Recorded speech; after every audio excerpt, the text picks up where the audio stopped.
होछि मो प्रभु को धन्यवाद दिए जे प्रभु सुंदर अवकाश देछंती प्रसंग कोने आलोचना करबा पई प्रसंग पद होछि प्रथम पितर 4 पर्व 7 पद आ से पद को आज एवं आसंता कालिया माने अध्ययन करबा मोर प्रिय भाई भनी माने जगतर सब विषय लोप हेबो किंतु ईश्वर को वाक्य लोप हेबो नहीं जा लेखाई छी सेटा हेबो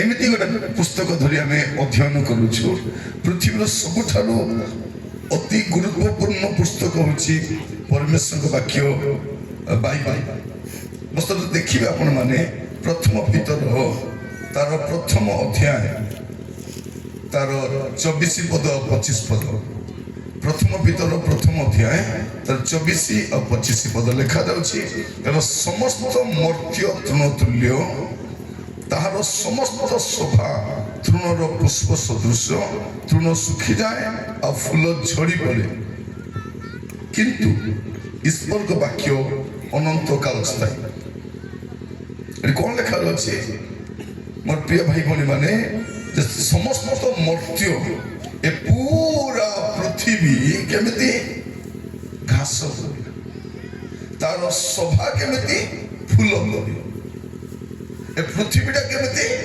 घास परी आ तार शोभा फूल परी ए घास आ फूलर कौन हेटी पर हम नोड़ा ऊपर बसिछु सतन ना दिन एटा भी कौन थिला सतेज थिला एबे बसिछु काली को जळे दिया छी आर किछ समान ए पृथ्वी घास परी और पृथ्वीर शोभा फूल परी मो प्रभु को धन्यवाद दिए किंतु ईश्वर का वाक्य अनंत काल स्थायी दुर्भाग्यर कथा कौन आज से अनंत काल स्थायी वाक्य को आम गुरुत्व देउना गुरुत्व मोर मीटिंग रे जाइथिली से मीटिंग रे मो बाइबल नेथिली बिक्री करबा पे बाइबल नेथिली बिक्री करबा पे गोटे स्टडी बाइबलटा कई अनेक पे भी आसले ना जने लोक 4 कार्टून तेल आनी बिकवा पे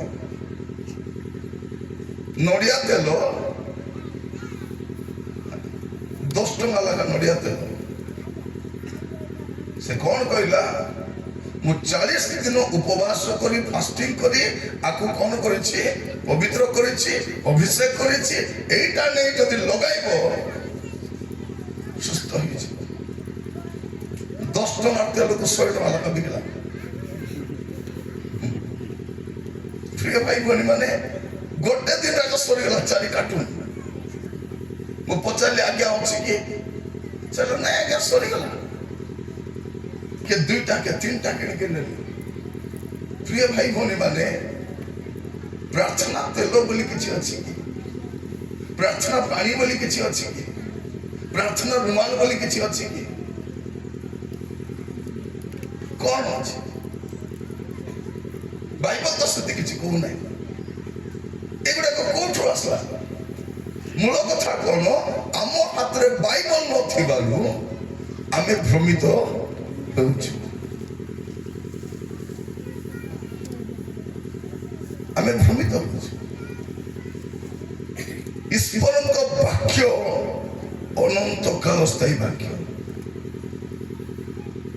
और शेष काल में केमिति हेबो बोल लिखा जाउछि पाउल जतले लिखुछन्ति तिमोथी को लिखिला बेल को गोटे कथा से कहउछन्ति आपण मस्त खोलंतु द्वितीय तिमोथी 4 पर्व तर 3 पद और 4 पद द्वितीय तिमोथी 4 पर्व 3 पद 4 पद कारण समय आसीबो कोन लिखा जाउछि कारण समय आसीबो जेतेबेले से माने हितजनक शिक्षा सह्य करिबे नाही लोक माने कोन करिबे नाही हितजनक शिक्षा सह्य करिबे नाही मात्र श्रुति मधुर कथारे संतुष्ट होई अभिलाष अनुसार आपण मान निमंते बहु संख्यक शिक्षक मानक संग्रह करेंगे। आपण देखिए आगामी समय नुआ नुआ वक्ता छतु फुटला भाया कंधमाल को आसवे, कारण मीटिंग बोले लोक गदा है तेणु आसवे लोक, किंतु वाक्य अच्छी कि नहीं देखिए, कारण वाक्य ही गुरुत्वपूर्ण। लिखा जाउछि सत्य वाक्य रे कर्ण न दे कल्पित कहानी प्रति मन देवे। कोठी मन देवे? लोक माने वाक्य रे मन देवे नहीं, कल्पित कहानी रे मन देवे। मोर प्रिय भाई भनी माने आपण माने अनेक शिक्षा सुनुछंती, सुनंतु आज भी शुणिबे, आसंता काली भी शुणिबे, किंतु मु जहा आपन को कहूची एगुडा को बाइबल रे अछि कि नाही सेटा परीक्षा करी बाइबल रो देखबे। एई प्रचारक, एई वक्ता, एई भाववादी जहा भी कहउछंती एटा बाइबल रे अछि कि नाही, जदि बाइबल रे नाही तार कथा भी सुनबे नाही, से प्रचार को ग्रहण मते करबे करिबे। कोन लेखा अछि पद पढ़िबा प्रेरित 17 पर्व तार 11 पद, प्रेरित 17 पर्व 11 पद लेखा जाउछि थेसलोनिके थिबा यहूदी मानक ठारू एमाने सुशील थिले, एमाने पूर्ण आग्रह रे ईश्वर को वाक्य ग्रहण कले, पुणी से समस्त सत्य कि ना ता जानिबा निमंते प्रतिदिन शास्त्र अनुसंधान करुतिले। এই প্রচারক আজ্ঞা যা কহিলে এইটা সত্য কি নাই তা জানিবা পে কোন দরকার? বাক্য দরকার। বাক্য বুঝাইবাকু বাহারে ଯିବା নাই দরকার নাই, বাক্য বাক্যକୁ বুঝাই। স্ক্রিপচার ইন্টারপ্রেট স্ক্রিপচার, বাইবেলକୁ বুঝিবা পাই বাইবেল ভিতরে ইয়াক খোঁজবা পাই পড়িব। বাইবেল বাহারে ଯିବା দরকার নাই। मोर प्रिय भाई भनी माने प्रभु यीशु ख्रीस्ट जत जगत को आसिले से गोटे विषय ग्यारंटी दउछन्ते। माथ्यू पुस्तक खोलंतु आपण से देखि परिबे प्रभु यीशु ग्यारंटी दउछन्ते माथ्यू 5 पर्व 18 पद रे, कारण मु तुमन को सत्य कहूछि जे पर्यंत आकाश मंडल और पृथ्वी लोप न पाइबो, ता माने आकाश मंडल पृथ्वी दिने लोप पाइबो। माँ मैंने भल को सुनो, ए आकाश मंडल ए पृथ्वी आमे जो पृथ्वी रे अछु ए पृथ्वी आ ए आकाश मंडल दिने लोप पाइबो। रे के कहउछंती? यीशु कहउछंती। यीशु के आकाश मंडल पृथ्वी रो सृष्टिकर्ता। से कहउछंती गोटे दिन आसीबो आकाश मंडल पृथ्वी लोप पाइबो। मुतमान को सत्य कहूछि जे पर्यंत आकाश मंडल पृथ्वी लोप न पाइबो से पर्यंत समस्त न घटिबा जाए व्यवस्था रु एक मात्रा कि एक बिंदु, एक मात्रा कि एक बिंदु कौनसी प्रकार लोप पाइबो नाही। माने बाइबल रा जहां लेखा है ता लोप हेबो नाही। अक्षर अक्षर पूरा हेबो। बाइबल समस्त कथा सत्य अटे, काल्पनिक नुहे, अतिरंजित नुहे, लोक कथा नुहे। नुहे भारत अनेक धर्म ग्रंथ अच्छी काल्पनिक और पौराणिक विषय पर आधारित अटे। से लोक माने केबे जन्म ही नांती, से लोक माने केबे पृथ्वी रे रही नांती, सेमितिका राज्य केबे नथिला, सेमितिका राजा केबे नथिले, सेमितिका साम्राज्य केबे नथिला। ताकू पौराणिक बोली कहा जाए, ऐतिहासिक बोली कहा जाए ना। यीशु होचंती ऐतिहासिक, काल्पनिक नुहंती, पौराणिक नुहंती। यीशु को विषय के प्रश्न भी करि पारबो नै। यीशु जगत रे बंची के जाइछंती, मनुष्य भाव रे रोई के जाइछंती, मरी कर उठी के जाइछंती, और से आसुछंती। कौन सी विषय काल्पनिक नुहे। दुर्भाग्यर କଥା कौन आज आम बाइबल को प्राधान्य दौ नथिबा बाइबल को गुरुत्व न दौथबा ख्रिस्टियन माने आम आज आसी जाइछे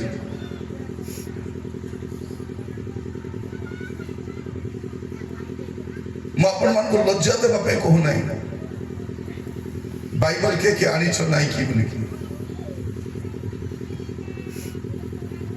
आपणकर सुविधा अनुसार नेबा पाई बाइबल सोसाइटी बड़ सान मोटा छोट सब बाइबल बनाई घरे बसी बड़ी बड़ी पुलपिट बाइबल गोटे एडे साइज रो अछि ए साइज रो बाइबल पुलपिट बाइबल तापर सीनियर सिटीजन बाइबल वयस्क मन बाइबल तापर आउ टिके बड़ साइज रो बाइबल तापर गोटे इंग्लिश थिबो ओडिया थिबो सेमती बाइबल आउ टिके सान बाइबल तार सान बाइबल भेनेट भी रखी पारिबे गोटे छोट बैग व्यवहार करंतु संगरे बाइबल रखबा पई बाइबल संगरे रहिबार अछि मोर प्रिय भाई भौणी माने मो पाखे सब बेले बाइबल मु रखे प्रायतः बाइबल मो पाखे थाए कहीं मु जा सुनुछि ठीक कि नहीं ताको परीक्षा करी जानिबा आज आम अध्ययन करने कौन कहते आकाश और पृथ्वी लोप पाइबा सहज आप प्रथम पितर देखिए द्वितीय पितर देखिए कौन लिखा जाऊँगी जीशु जहाँ कहते पितर से दृढ़तार सहित लिखुंट आप देखिए द्वितीय पितर 3 पर्व तार 7 पद द्वितीय पितर 3 पर्व 7 पद पुणी वर्तमान आकाश पृथ्वी से वाक्य द्वारा अधार्मिक लोक मान विचार और विनाश दिन पर्यंत संचित होई अग्नि निमंते रक्षित होई अछि ए पृथ्वी कौन पाई अछि अग्नि पाई अग्नि एटा बाइबल कहूछि पवित्र आत्मा द्वारा चालित होई भीतर पुस्तक लिखुछन 10 पद देखिबे प्रभुଙ୍କ दिन चोरर दिन पर उपस्थित हो माने अकस्मात आसीबो लोक मान को अज्ञात सार आसीबो सही दिन आकाश समर महाशब्द लोप पाइब पुणी मौलिक वस्तु सब प्रचंड उत्तापन तरली जीव एवं पृथ्वी और तन्मध्यस्थ मनुष्यकृत वस्तु सब दग्ध हेबो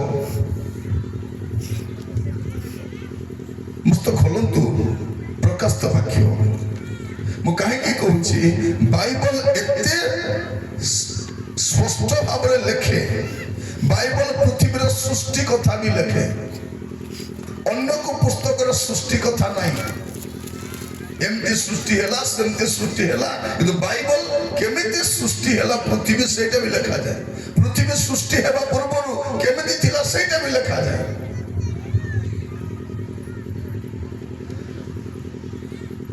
और बाइबल पृथ्वी केमिति विनष्ट हो सेटा मध्य कहे अपन जदि प्रकाशित वाक्य 20 पर्व देखिबे 20 पर्व रे पृथ्वी केमिति शेष हो लिखा जाउछि मोर प्रिय भाई भौणी माने 20 पर्व 8 पद देखिबे पृथ्वीर शेष युद्ध शैतान लोकमान को नहीं लड़िबा पे आसीबो 1000 वर्षर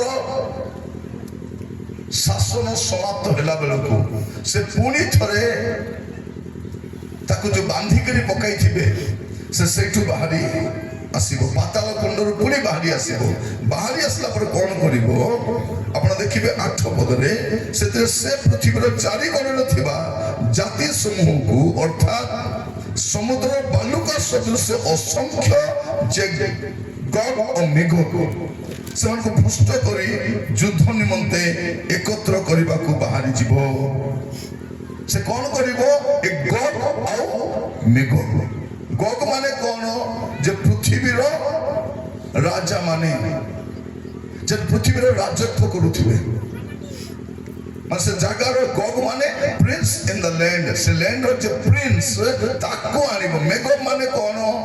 ମେଗୋଗ ହଉଛି ଯେ ଇସ୍ରାଏଲ ବିରୁଦ୍ଧରେ ଯୁଦ୍ଧ କରିବାକୁ ଯୋଉ ଶେଷ ସୈନ୍ୟ ଦଳ ବାହାରିବ ତାକୁ କୁହାଯାଉଛି କଣ ବୋଲିକରି? ମେଗୋଗ। ତ ଏ ଗୋଗ ଆଉ ମେଗୋଗକୁ ଏକତ୍ର କରି ଶୈତାନ କଣ କରିବ? ଯୁଦ୍ଧ ଲଢିବାକୁ ଆସିବ। ଆସିଲା ପରେ କଣ ହବ? ସେ ସମ୍ପୂର୍ଣ୍ଣ ଭାବରେ ପରାସ୍ତ ହେବ। ତାପରେ ତାର ଖେଳ ଖତମ। ଆଉ ସେଇ ଯୁଦ୍ଧରେ ପୃଥିବୀର ପ୍ରାୟ ସମସ୍ତ ମନୁଷ୍ୟ ମରିବେ। ଆଉ ତାପରେ କଣ ହବ? 11 ପଦ ଦେଖିବେ, ପ୍ରଭୁଙ୍କର ବିଚାର ସିଂହାସନ, ଶ୍ଵେତ ବର୍ଣ୍ଣ ସିଂହାସନ ପ୍ରକାଶିତ ହେବ। ଆଉ ସେ ଶ୍ଵେତ ବର୍ଣ୍ଣ ସିଂହାସନ ପାଖରେ କ୍ଷୁଦ୍ର ମହାନ, 12 ପଦ, ମୁଁ କ୍ଷୁଦ୍ର ମହାନ ସମସ୍ତ ମୃତ ଲୋକଙ୍କୁ ସିଂହାସନ ସମ୍ମୁଖରେ ଠିଆ ହୋଇଥିବାର ଦେଖିଲି। ଆଉ ପୁସ୍ତକ ସବୁ ଫିଟାଗଲା। ପରେ ଜୀବନ ପୁସ୍ତକ ନାମକ ଆଉ ଗୋଟେ ପୁସ୍ତକ ଫିଟାଗଲା। ସେ ପୁସ୍ତକ ମାନଙ୍କ ଲିଖିତ ବିଷୟ ପ୍ରମାଣେ ମୃତମାନେ ଆପଣା ଆପଣା କର୍ମାନୁସାରେ ବିଚାରିତ ହେଲେ। ତାପରେ ଯେତେ ଲୋକ ମରିଛନ୍ତି ସମସ୍ତ ଉଠିବେ, ବିଚାରିତ ହେବେ, ତାପରେ ଅଗ୍ନିମୟ ହ୍ରଦକୁ ଯିବେ। ମୁଁ କାହିଁକି କହୁଛି? 21 ପର୍ବ ତାର 1 ପଦ ଲେଖା ଯାଉଛି, ପରେ ମୁଁ ଏକ ନୂତନ ଆକାଶ ମଣ୍ଡଳ ଓ ନୂତନ ପୃଥିବୀ ଦେଖିଲି। ପ୍ରଥମ ଆକାଶ ମଣ୍ଡଳ ଓ ପ୍ରଥମ ପୃଥିବୀ ଲୋପ ପାଇଥିଲା, ଲୋପ ପାଇଛି। ତ ବାଇବଲ ଏତେ ପ୍ରମାଣ ସିଦ୍ଧ ପୁସ୍ତକ ଅଟେ। ତ ଆଜି ଆମର ପ୍ରସଙ୍ଗ ପଦ ହଉଛି, ମସ୍ତ ଖଣ୍ଡକ ଆଜିର ପ୍ରସଙ୍ଗ ପଦ। ଏ ପଦକୁ ଧ୍ୟାନ ରଖିବେ। ଆମେ ଏଇ ପଦକୁ 2 ଦିନ ଆମେ ଧ୍ୟାନ କରିବା ପାଇଁ ଯିବା। ପ୍ରଥମ ପିତର 4 ପର୍ବ 7 ପଦ ଲେଖା ଯାଉଛି, ମାତ୍ର ସମସ୍ତ ବିଷୟର ଅନ୍ତିମ କାଳ ସନ୍ନିକଟ। ସମସ୍ତ ବିଷୟର, ଆପଣ ପୃଥିବୀରେ ଯାହା ଯାହା ଦେଖୁଛନ୍ତି ଏ ସମସ୍ତ ବିଷୟର ଅନ୍ତିମ କାଳ ସନ୍ନିକଟ।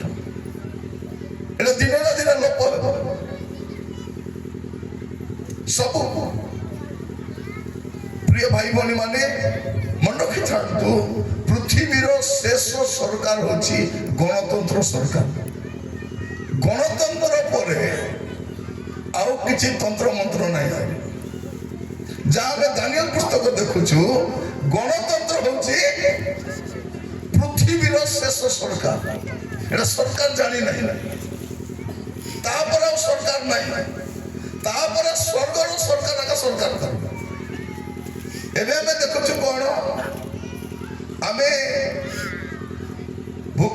ଦିଲ୍ଲୀରେ ଦେଖୁଥିଲୁ ପାର୍ଲାମେଣ୍ଟରେ କେତେ ହେବାର, ଏବେ ଆମେ ଭୁବନେଶ୍ୱରରେ ଦେଖୁଛୁ। ପ୍ରିୟମାନେ, ଏମାନେ ଦେଶକୁ ଶାସନ କରିବେ ନା ଶାନ୍ତି ଆଣିବେ, ନା ସମୃଦ୍ଧି ଆଣିବେ, ନା ସମାଧାନ ଆଣିବେ?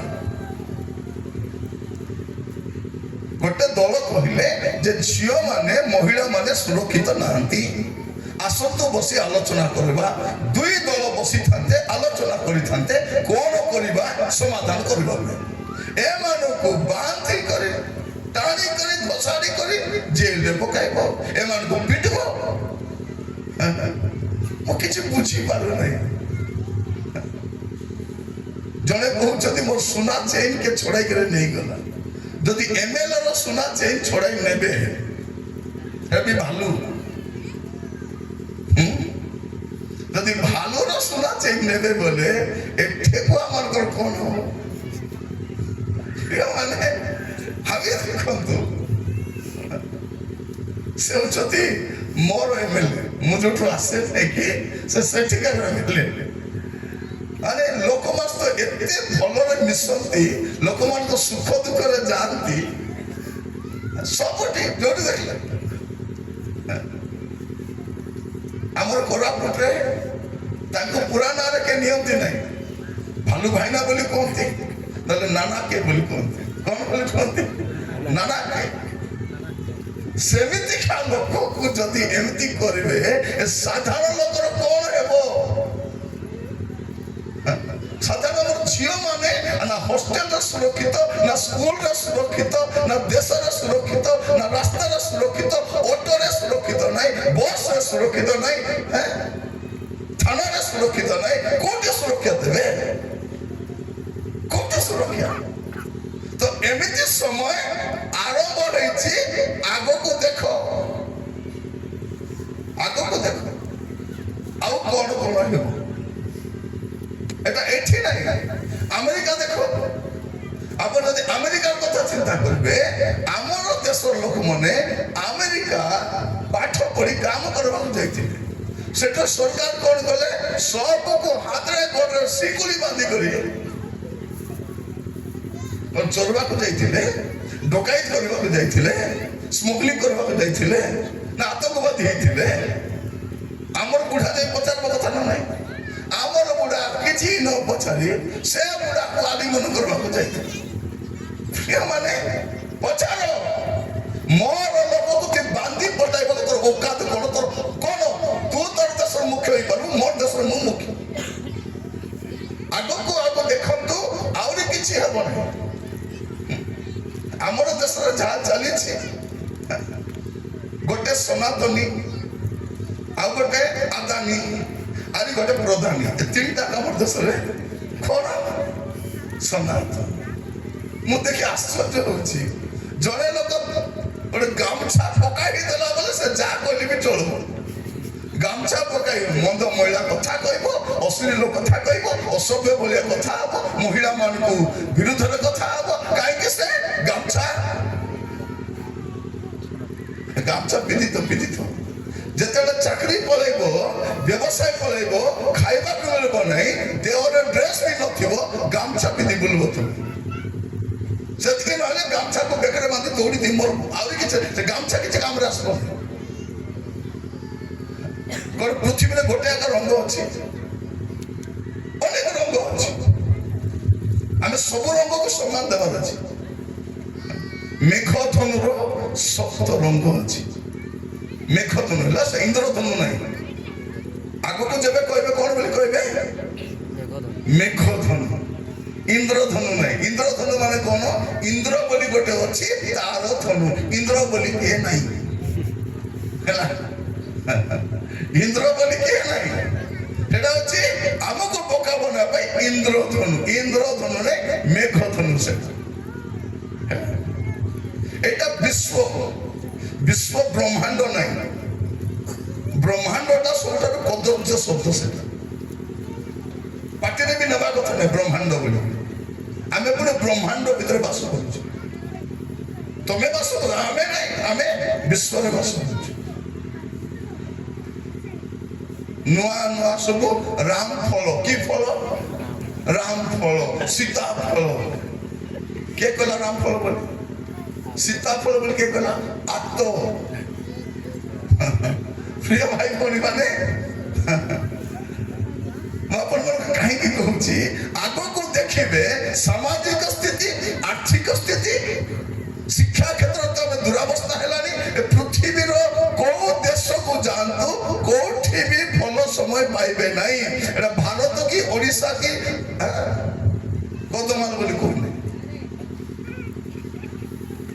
ମୋର ପ୍ରିୟ ମାନେ, କଣ ଲେଖାଯାଉଛି, ମାତ୍ର ସମସ୍ତ ବିଷୟର ଅନ୍ତିମ କାଳ ସନ୍ନିକଟ। ସମସ୍ତ ବିଷୟ।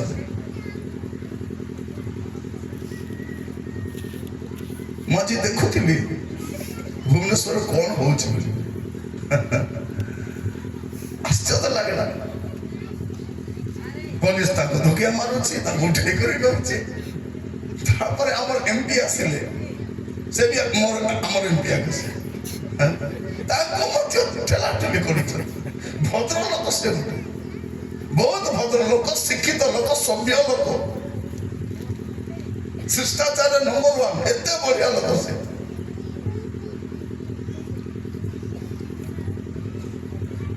ଆଦିବାସୀ ଲୋକ, ଆମର ଲୋକ। ମୋର ପ୍ରିୟ ମାନେ, ମୁଁ ଆପଣମାନଙ୍କୁ କହି ରଖେ, ଆଗକୁ ଭଲ ସମୟ ଆପଣ ପାଇବେ ନାହିଁ, କୋଉଠି ବି ପାଇବେ ନାହିଁ। ବାଇବଲ କଣ କହୁଛି, ସମସ୍ତ ବିଷୟର ଅନ୍ତିମ କାଳ ସନ୍ନିକଟ। କିନ୍ତୁ ଦୁଃଖର କଥା କଣ, ଆମକୁ କିଏ ବି କହୁନାହାନ୍ତି ଏଟା ଅନ୍ତିମ କାଳ ବୋଲି। ଆମକୁ କିଏ କହୁନାହାନ୍ତି। ଏବେ ଜଣେ ଲୋକ ତେଲ ବିକିବାକୁ ଆସିଥିଲା, କହିଲା କି ସେ ତେଲ ବିକୁ କହିଲା, ପାଣି ବିକୁ କହିଲା କହି ନାହିଁ ସେ କଣ କହିବା ପାଇଁ ଚାହେଁ ଏଟା ଶେଷ ନା ଏଟା ଆରମ୍ଭ ଏଠି ବି ଏତେ ଲୋକ ନଥାନ୍ତେ ଯଦି ତେଲ ପାଣି ବିକ୍ରି ହେଇଥାନ୍ତା ଏ ପଡିଆ ପଡିଆ ଅଣ୍ଟି ବାକ୍ୟ ଶୁଣିବା ପାଇଁ କିଏ ଆସିଲେ ନାହିଁ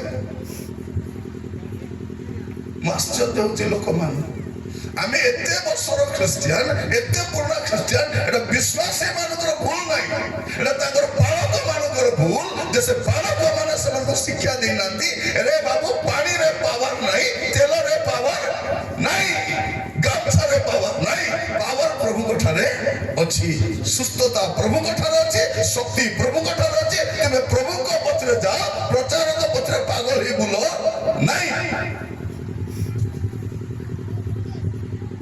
ଏବେ କେତେ ଦିନ ଗଲେ ମଝିରେ ପ୍ରାର୍ଥନା ସାବୁନ ବି ବିକୁଥିଲେ କି ସାବୁନ ପ୍ରାର୍ଥନା ସାବୁନ ପାପ ଧୋଇ ହବ ନା କାଛୁ କୁଣ୍ଡିଆ ଯିବ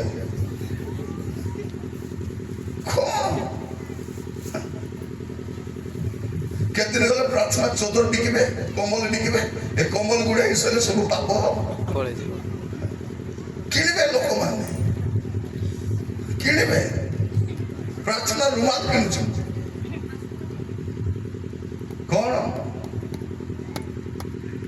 ମୋର ପ୍ରିୟ ଭାଇ ଭଉଣୀ ମାନେ ଆମେ ଶେଷ କାଳରେ ଅଛୁ ଏଟା ବାଇବଲ ଆମକୁ କହୁଛି କିନ୍ତୁ ଆମକୁ କେହି ବୁଝାଉନାହାନ୍ତି ଯେ ତୁମେ ଶେଷ କାଳରେ ଅଛ ତୁମେ ଶେଷ ମୁହୂର୍ତ୍ତରେ ଅଛ ଏଟା କେହି ଆମକୁ କହୁନାହାନ୍ତି ଆଜି ଆମ ଆସନ୍ତାକାଲି ଆମେ ଧ୍ୟାନ କରିବା ଆଉ ବାକ୍ୟରୁ ଦେଖିବା ଯେ ଆମେ ଶେଷ କାଳରେ ଅଛୁ ବୋଲି ଆମେ କେମିତି ଜାଣିପାରିବା ମସ୍ତ ଖୋଲନ୍ତୁ ଆପଣମାନେ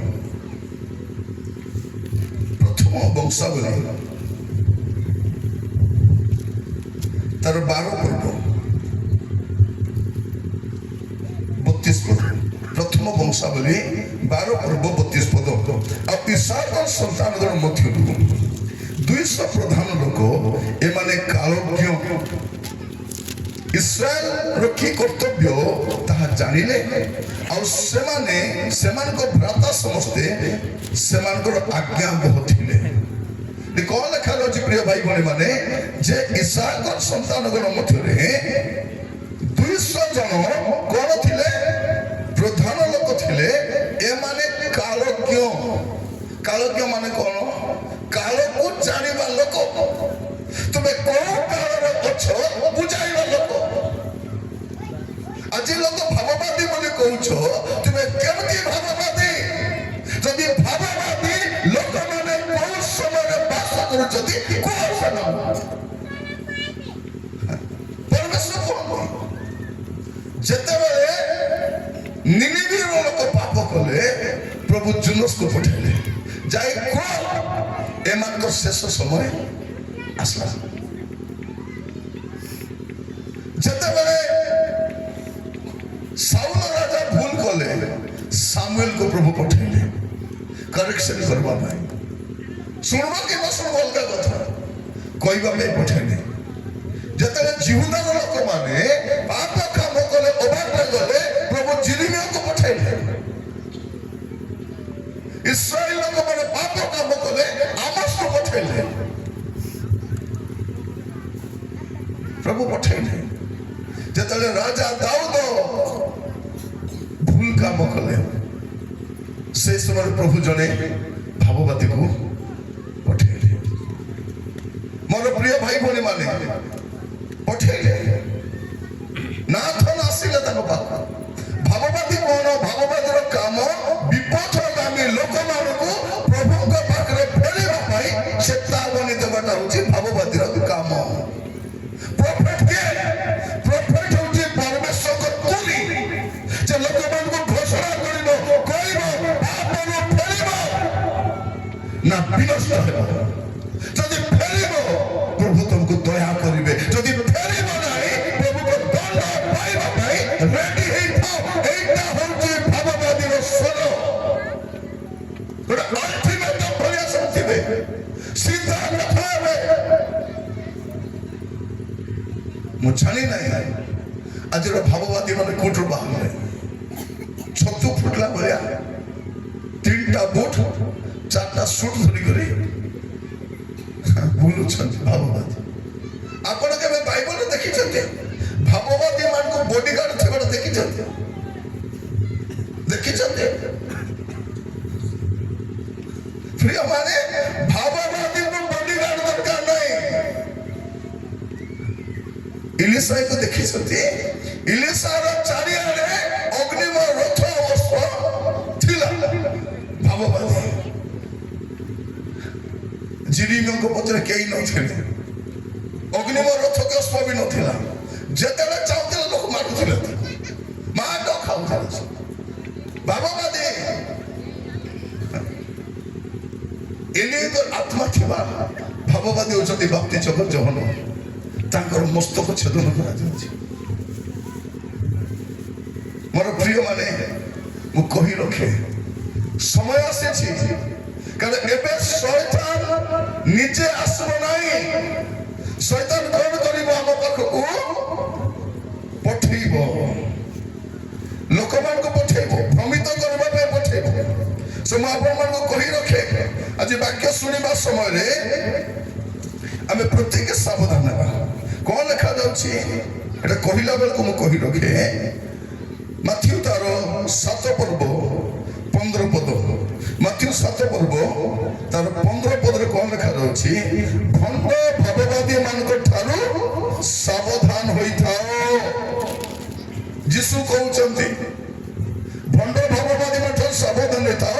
ସେମାନେ ମେଣ୍ଢା ବେଶରେ ତୁମମାନଙ୍କ ପାଖକୁ ଆସନ୍ତି, କିନ୍ତୁ ଅନ୍ତରରେ ସେମାନେ ହିଂସକ ବାଦ, ନଷ୍ଟ କରିବେ, ବିଦୀର୍ଣ୍ଣ କରିବେ, ସର୍ବନାଶ କରିବେ।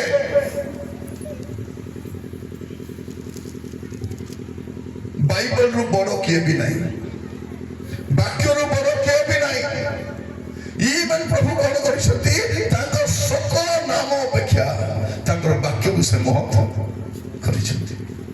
ଏମିତି ବାକ୍ୟ ଆମ ହାତରେ ଅଛି, ଆଉ ସେ ବାକ୍ୟରୁ ଆଜି ଆମେ ଧ୍ୟାନ କରୁଛୁ କଣ? ପ୍ରଥମ ପିତର 4 ପର୍ବ 7 ପଦ କଣ?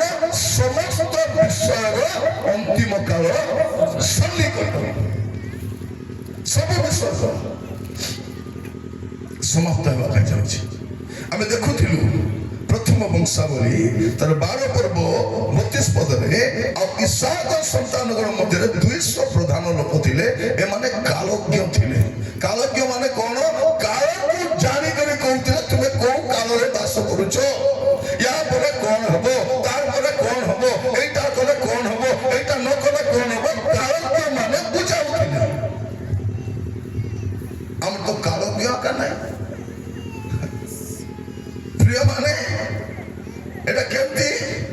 ଆଜିକାଲି ଡକ୍ଟର ଭଳିଆ ପେସେଣ୍ଟ ମରବାକୁ ଯାଉଥିବ, ନାଇଁ ବଞ୍ଚିଯିବେ, এই অপারেশন কলে সে বঞ্চিଯିবে, খালি 4 লক্ষ টଙ୍କା খরচ হব, সে বঞ্চিଯିবে। 4 লক্ষ নেবে আর অপারেশন করবে, তারপরে মরব সে। প্রিয় ভাই বোন মানে আজির ডক্টরକୁ আর আজির ভাববাদী সমান, সে ବି ঠকুଛି, ইয়ে ବି ঠকুଛି। ଆଜି ବାକ୍ୟ ଶୁଣିଲା ବେଳକୁ ସାବଧାନ। ମୁଁ ପ୍ରଭୁକୁ ଧନ୍ୟବାଦ ଦଉଛି, ଅଳ୍ପ ଲୋକ ଆସିଛ, କାଲିକି ବାକି ଲୋକ ଯାତ୍ରା ଦେଖିବାକୁ ଆସିବେ। ଯାତ୍ରା ମାନେ ମୁଁ କହୁଥିଲି ଭାଇମାନଙ୍କୁ, ଏଡ଼େ ବଡ଼ ଟେଣ୍ଟ ବନେଇଛ ନା ନାହିଁ ଦେଖନ୍ତୁ। ଏ ଟେଣ୍ଟ ଆମେ ବ୍ୟବହାର କଲେ କି ନ କଲେ ବି ଟେଣ୍ଟ ବାଲା ପଇସା ନେବାଟା ନେବ ନା ନାହିଁ? ସେ ନେବ। ଏ ସାଉଣ୍ଡ ବାଲା ପଇସା ନେବ ନା ନାହିଁ? ନେବ। ଏଠି ମିଟିଂ ହେଲେ କି ନ ହେଲେ ଆପଣ ନେବେ କି ନାହିଁ? ନେବେ। ମୁଁ ନେବି କି ନାହିଁ? ମୁଁ ବି ନେବି। ଆପଣ ମାନଙ୍କୁ ଜଣା ନାହିଁ। କାଲି ଆସନ୍ତୁ କହିବି, ଲୋକ କାଲି ତ କହିବି, ଆଜି ନାହିଁ। ମୁଁ ଦ୍ୱିତୀୟ ଥର ଡାକ ବୋଲି ବୁଲେ ନାହିଁ। ପ୍ରଭୁଙ୍କ ଦାସ ଭାବରେ ସିଧା କଥା ହୁଏ, ମୁହଁ ଉପରେ କଥା ହୁଏ। ପଇସା କଣ ଗଛରେ ଫଳୁଛି?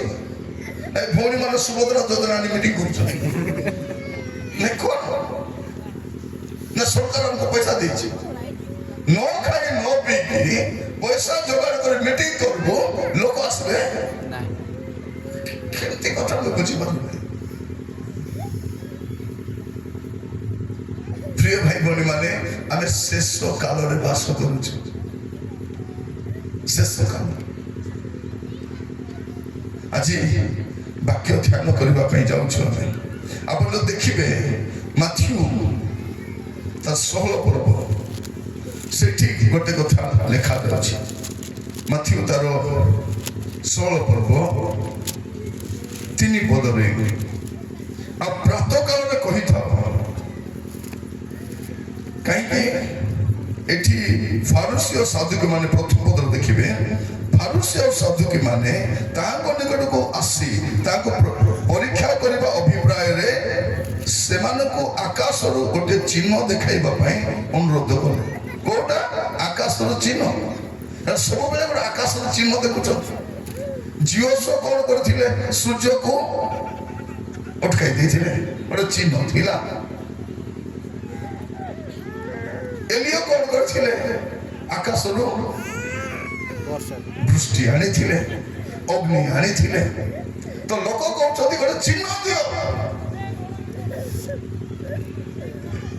तापरे 2-3 पद किंतु शेष उत्तर देले संध्या सर तुम कही थाओ भल पाग हेबो कारण आकाश लाल होई अछि सुनतु आकाश जदि लाल होई जिवो बोले संध्या बेले भल पाग थिबो तापरे आ प्रातः काल रे कही थाओ आज झड़ हेबो कारण आकाश लाल और मेघुआ जदि सकाळे आकाश लाल आरि मेघुआ हेबो संध्या रे कोन हेबो झड़ हेबो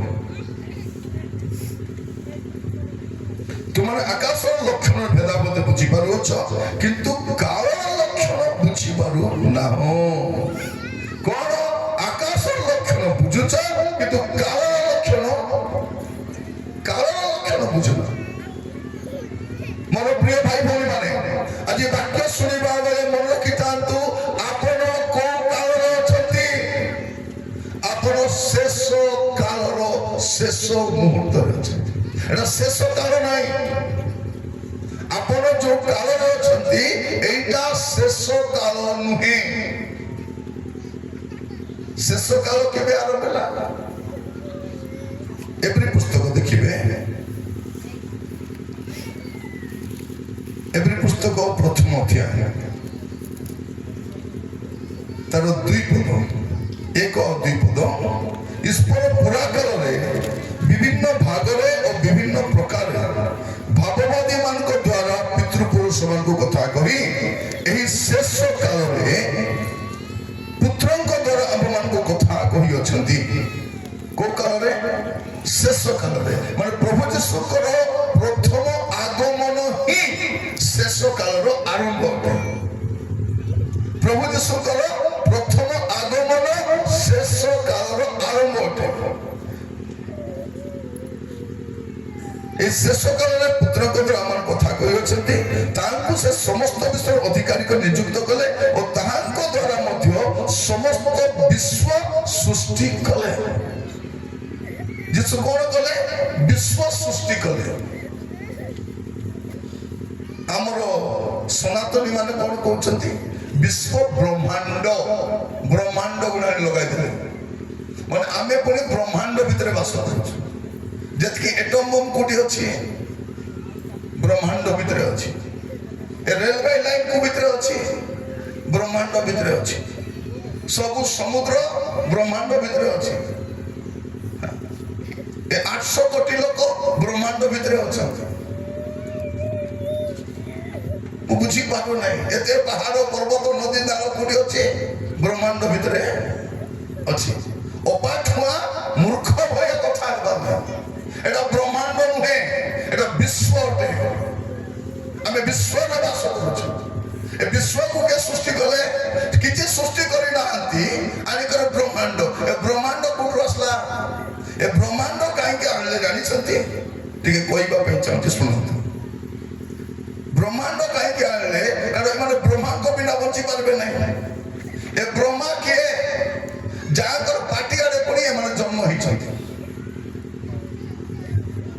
भाभी देखो केबे पार्टी आड़े छुआ जन्म हुए कोठी हिची पृथ्वी रे कोठी हिची पृथ्वी रे कोठी के पार्टी आड़े जन्म हिला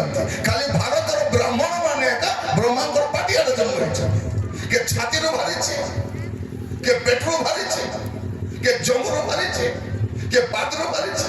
ଆମେ ଆଦିବାସୀ ମାନେ ପରି ପାଦୁଆରେ ଜନ୍ମ ହେଇଛୁ, ପାଦୁଆର ଛୁଆ ଜନ୍ମ ହେଲେ। ପ୍ରିୟ ମାନେ, ମୁଣ୍ଡରେ ମସଲା ଅଛି ନା ଗଞ୍ଜେଇ ଖାଉ ଖାଉ ସେଟା ବି ଖରାପ ହେଇଗଲା।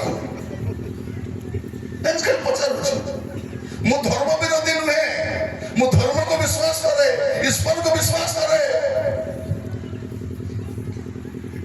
କିନ୍ତୁ ଯାହା ବାସ୍ତବ ନୁହେଁ, ଯାହା ସତ୍ୟ ନୁହେଁ, ତାକୁ କହିବା ପାଇଁ ପଡେ। କଣ କହୁଛନ୍ତି? ଆମେ ଆଦିବାସୀ ମାନେ ପୁଣି ପାଦୁଆରେ ଜନ୍ମ ହେଲୁ, ସେମାନେ ପୁଣି ପାଟିଆରେ ଜନ୍ମ ହେଲେ। ମାନେ ସେମାନେ କହୁଥିବେ, ଆମେ ଶୁଣୁଥିବୁ, ଆମର ବେକରେ ଗୋଡ ଦି ଠିଆ ହେଇଥିବ, କାରଣ ଆମେ ପାଦ ତଳେ ଅଛୁ, ତାଙ୍କର ପାଦ ତଳେ ଥିବୁ। ସେଇଥିପାଇଁ ସେମାନେ ବ୍ରହ୍ମାକୁ ଛାଡି ପାରୁନାହାନ୍ତି।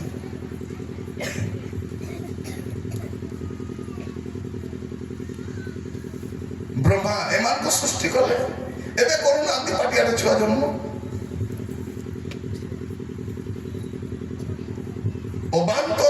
ଅବାସ୍ତବ କଥା କହି ଲୋକଙ୍କୁ ବୋକା ବନାଇ ହେବ, କିନ୍ତୁ ଶାସ୍ତ୍ରରେ ଦେଖା ଗଲେ ପାଟି ଫୁଟିବ ନାହିଁ। ଆମେ ଯାହା କଥା ହଉଛୁ, ଯାହା ଶାସ୍ତ୍ର ଲେଖା ହେଇଛି କଥା ହଉଛୁ। ଶେଷ କାଳରେ ନାହିଁ, ଆମେ ଶେଷ କାଳର ଶେଷ ମୁହୂର୍ତ୍ତରେ ଅଛୁ। କାରଣ କଣ? ଏଭଳି ପୁସ୍ତକ ଲେଖକ ଲେଖୁଛନ୍ତି ଯେ ଶେଷ କାଳରେ ତାଙ୍କ ପୁତ୍ରଙ୍କ ଦ୍ୱାରା ଆମମାନଙ୍କୁ କଥା କହିଛନ୍ତି। ମାନେ ପ୍ରଭୁ ଯୀଶୁ ଖ୍ରୀଷ୍ଟଙ୍କର ପ୍ରଥମ ଆଗମନ ହିଁ ଶେଷ କାଳର ଆରମ୍ଭ ଅଟେ। ଯଦି ପ୍ରଭୁ ଯୀଶୁ ଖ୍ରୀଷ୍ଟଙ୍କର ପ୍ରଥମ ଆଗମନ ଶେଷ କାଳର ଆରମ୍ଭ ଅଟେ, ତେବେ ଆମେ ଆଜି କୋଉ ମୁହୂର୍ତ୍ତରେ ଅଛୁ? ଶେଷ କାଳରେ ନାହୁଁ, ଆମେ ଶେଷ ମୁହୂର୍ତ୍ତରେ ଅଛୁ। ପ୍ରେରିତ ତାର 2 ପର୍ବ 17 ପଦ ଲେଖାଯାଏ, ଈଶ୍ୱର କହନ୍ତି ଶେଷ କାଳରେ ଏପରି ଘଟିବ ଯେ ଆମେ ସମସ୍ତ ମର୍ତ୍ତ୍ୟ ଉପରେ ଆପଣ ଆତ୍ମା ବୃଷ୍ଟି କରିବା। ମାନେ ପେଣ୍ଟିକୋସ୍ତ ଦିନକୁ ଶେଷ କାଳ ବୋଲି କୁହାଯାଉଛି। ଯଦି ପେଣ୍ଟିକୋସ୍ତ ଦିନ 2000 ବର୍ଷ ପୂର୍ବେ ଯଦି ଶେଷ କାଳ ବୋଲି କୁହାଯାଉଛି, ଏବେ ଆମେ ଶେଷ କାଳରେ ନାହୁଁ, ଶେଷ ମୁହୂର୍ତ୍ତରେ ଅଛୁ। ତେଣୁ ପିତର କଣ ଲେଖୁଛନ୍ତି? ସମସ୍ତ ବିଷୟର ଅନ୍ତିମ କାଳ ସନ୍ନିକଟ। ସମସ୍ତ ବିଷୟ। ମୋର ପ୍ରିୟ ଭାଇ ଭଉଣୀ ମାନେ, ଶେଷ କାଳର କେତୋଟି କଥା ମୁଁ ଆପଣମାନଙ୍କୁ କହିବା ପାଇଁ ଚାହେଁ। କେମିତି ଜାଣିବେ ଆପଣ ଶେଷ କାଳରେ ଅଛନ୍ତି? ଦାନିଏଲ 12 ପର୍ବ ଦେଖନ୍ତୁ। ଦାନିଏଲ ପୁସ୍ତକ, ତାଙ୍କର ସେ ପୁସ୍ତକ ଯଦି ଅଧ୍ୟୟନ କରିବେ, ଆପଣ ଆଜିର ପରିସ୍ଥିତି ଗୁଡାକ ଭଲ କରି ବୁଝିପାରିବେ। ଦାନିଏଲ 12 ପର୍ବ ତାର 4 ପଦ। ମାତ୍ର ହେ ଦାନିଏଲ, ତୁମେ ଶେଷ କାଳ ପର୍ଯ୍ୟନ୍ତ এই বাক্য সকল বন্ধ করে মুদ্রাঙ্ক, এই পুস্তক মুদ্রাঙ্ক করে রখ। অনেকে এনে তেনে ধাবমান হেবে, অজ্ঞানর বৃদ্ধি ହେବ। ଶେଷ କାଳରେ କଣ ହବ? ଲୋକମାନେ ଏଣେ ତେଣେ ଧାବମାନ ହେବେ। ତା ମାନେ କଣ? ଆଜି ଏଠି କାଲିକି ସେଠି ଥିବେ। ମୁଁ ଥରେ ଭୁବନେଶ୍ୱରରୁ ଦିଲ୍ଲୀ ଯାଉଥିଲି, ଉଡାଜାହାଜରେ ବସିଦେଲି ହେଲା, ବସିଲି, ଗୋଟେ କଫି କିଣିକରି ପିଇଲି, ଆଉ ଟିକେ ବାଇବଲ ଖୋଲି ପଢିଲା ଭିତରେ ଟିକେ ସମୟ କହିଥିଲା, ଆପଣ ଏବେ ଆପଣଙ୍କର ଉଡାଜାହାଜ ଉଡିବାକୁ ଯାଉଛି, ଆପଣ ଆକାଶ ମାର୍ଗରେ ଚଢିବାକୁ ଯାଉଛନ୍ତି ବୋଲା ଚଢିଦେଲା। ଉଡିବାଟା ଷ୍ଟାର୍ଟ ହେଲା। 2 ଘଣ୍ଟା ଭିତରେ କଣ ବୋଲି କହୁଛି, ଆପଣ ଦିଲ୍ଲୀ ବିମାନ ବନ୍ଦରରେ। କେତେ ଏଟା ମାନେ ଭାବି ଦେଖନ୍ତୁ, ଭୁବନେଶ୍ୱରରୁ ଦିଲ୍ଲୀ କେତେ? 2 ଘଣ୍ଟା। 2 ଘଣ୍ଟା। ଆପଣ 2 ଘଣ୍ଟାରୁ ବରପୁର ବି ଯାଇପାରିବେନି ବସରେ। ଦିଲ୍ଲୀ ପଳାଉଛି କାହିଁକି? ଶେଷ କାଳରେ ଦୂରତା କମିଯିବ। ରାସ୍ତା ସେଠି, ଏବେ ରାସ୍ତା ବି ସେଠି ବନା ହଉଛି। ଆପଣ ଦେଖିବେ କନ୍ଧମାଳର ରାସ୍ତା କେମିତି ଅଛି। କନ୍ଧମାଳ ରାସ୍ତା ଦେଖନ୍ତୁ, ସହର ଗୁଡାକ ରାସ୍ତା ସେତେ ଭଲ ନାହିଁ, କନ୍ଧମାଳକୁ ଏତେ ରାସ୍ତା ପକାଉଛନ୍ତି କଣ ପାଇଁ? କନ୍ଧମାଳକୁ ଗୋଟେ ବ୍ୟବସାୟ କେନ୍ଦ୍ର କରିବେ, ଆହୁରି ଆମର ଜମି ବାଡି ସବୁ ଚାଲ। ସେଇଥିପାଇଁ ଆମକୁ ଆଦିବାସୀ ମାନଙ୍କୁ ଆଗରୁ କହିଛନ୍ତି ତମେ ଆଦିବାସୀ ନାହିଁ ବନବାସୀ ବୋଲି। ତମେ ବନରେ ଯାଇ ବାସ କଲ, ଏତିକି ବର୍ଷ ଭାଗ ସେଟା ଆମର ବୋଲି କହୁଛନ୍ତି। ଏବେ ଖଣିକୁ ବିକିବେ, ଜମିକୁ ବିକିବେ, ସବୁ ବିକିବେ, ଯିବ କୁଆଡେ? ଏବେ ବି ଯଦି ଜେ ଜେ କରି ବୁଲବ ବୋଲେ ଜାଣିବ ତୁମେ, ତାଙ୍କର ପଛରେ ଜେ ଜେ କରିବ ବୁଲବା ଲୋକେ ଆମର ଆଦିବାସୀ। ଆମର ଆଦିବାସୀ ଲୋକ ଯଦି ଯିବେ ନାହିଁ, ଯାତ୍ରା ବି ହେବ, କୋ ମେଳା ବି ହେବ ନାହିଁ। ସେଇଥିପାଇଁ ଆଦିବାସୀ ଦରକାର, ଜେ ଜେ କରିବା ପାଇଁ। ପ୍ରିୟ ଭାଇ ଭଉଣୀ ମାନେ, ଆପଣ ମାନଙ୍କୁ ମନେ ଅଛି କି ନାହିଁ ମୁଁ ଜାଣି ନାହିଁ, ଯେତେବେଳେ କନ୍ଧମାଳରେ ଦଙ୍ଗା ହେଲା, କ୍ଷତିକାର ହେଲା, କନ୍ଧମାଳରେ ବାସ କରୁଥିବା କନ୍ଧମାଳ ବାସରେ ହେଲା, ଯେଉଁମାନେ ନିଆଁ ଲଗାଇଲା ସେମାନଙ୍କୁ କିଛି ହେଇନାହିଁ, କିଛି ହେଇନାହିଁ। ଏବେ ଓଡ଼ିଶାରେ ଯୋଉ ଆତଙ୍କ ସୃଷ୍ଟି କରିବା ପାଇଁ ଚାହୁଁଛନ୍ତି, ଓଡ଼ିଶା ବାସୀର କ୍ଷତି ହବ, କାହାର କ୍ଷତି ହବ ନାହିଁ। ଏବେ ମଣିପୁର ବାସୀର କ୍ଷତି ହେଇଛି। ମଣିପୁରର ଲୋକମାନେ କୁକି ହୁଅନ୍ତୁ କି ମେଥି ହୁଅନ୍ତୁ, ଏ ଦୁଇଟା ସେମାନଙ୍କ କ୍ଷତି ହେଇଛି। ଦିଲ୍ଲୀରେ ବସିବା ଲୋକର କ୍ଷତି ହେଇନାହିଁ। ଏବେ ମଧ୍ୟ ଚିନ୍ତା କରିବେ, କନ୍ଧମାଳର ଯୋଉ ଦଙ୍ଗା ହେଲା କାହାର କ୍ଷତି ହେଇନାହିଁ, କନ୍ଧମାଳରେ ଥିବା ଲୋକର କ୍ଷତି ହେଲା। ଏବେ ଯଦି ବୁଝିବେ ନାହିଁ, ଆହୁରି କ୍ଷତି ହବ।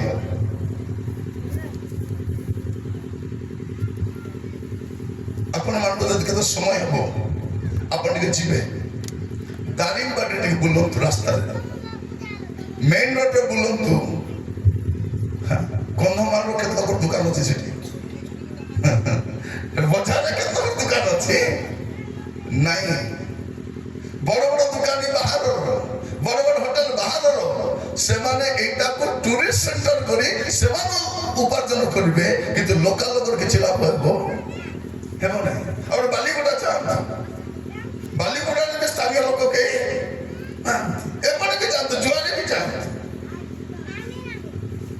ଆମର ଆଦିବାସୀ ମାନେ କେବେ ବୁଝିବେ ମୁଁ ଜାଣି ନାହିଁ, ବୁଝିବେ କି ନାହିଁ? ଏଠି କଣ ମୁଁ କହୁଛି ଯେ ଶେଷ କାଳରେ କଣ ବଢିବ? ସ୍ପିଡ ବଢିବ ଆଉ ଜ୍ଞାନ ବଢିବ, ଜ୍ଞାନ ବଢିବ।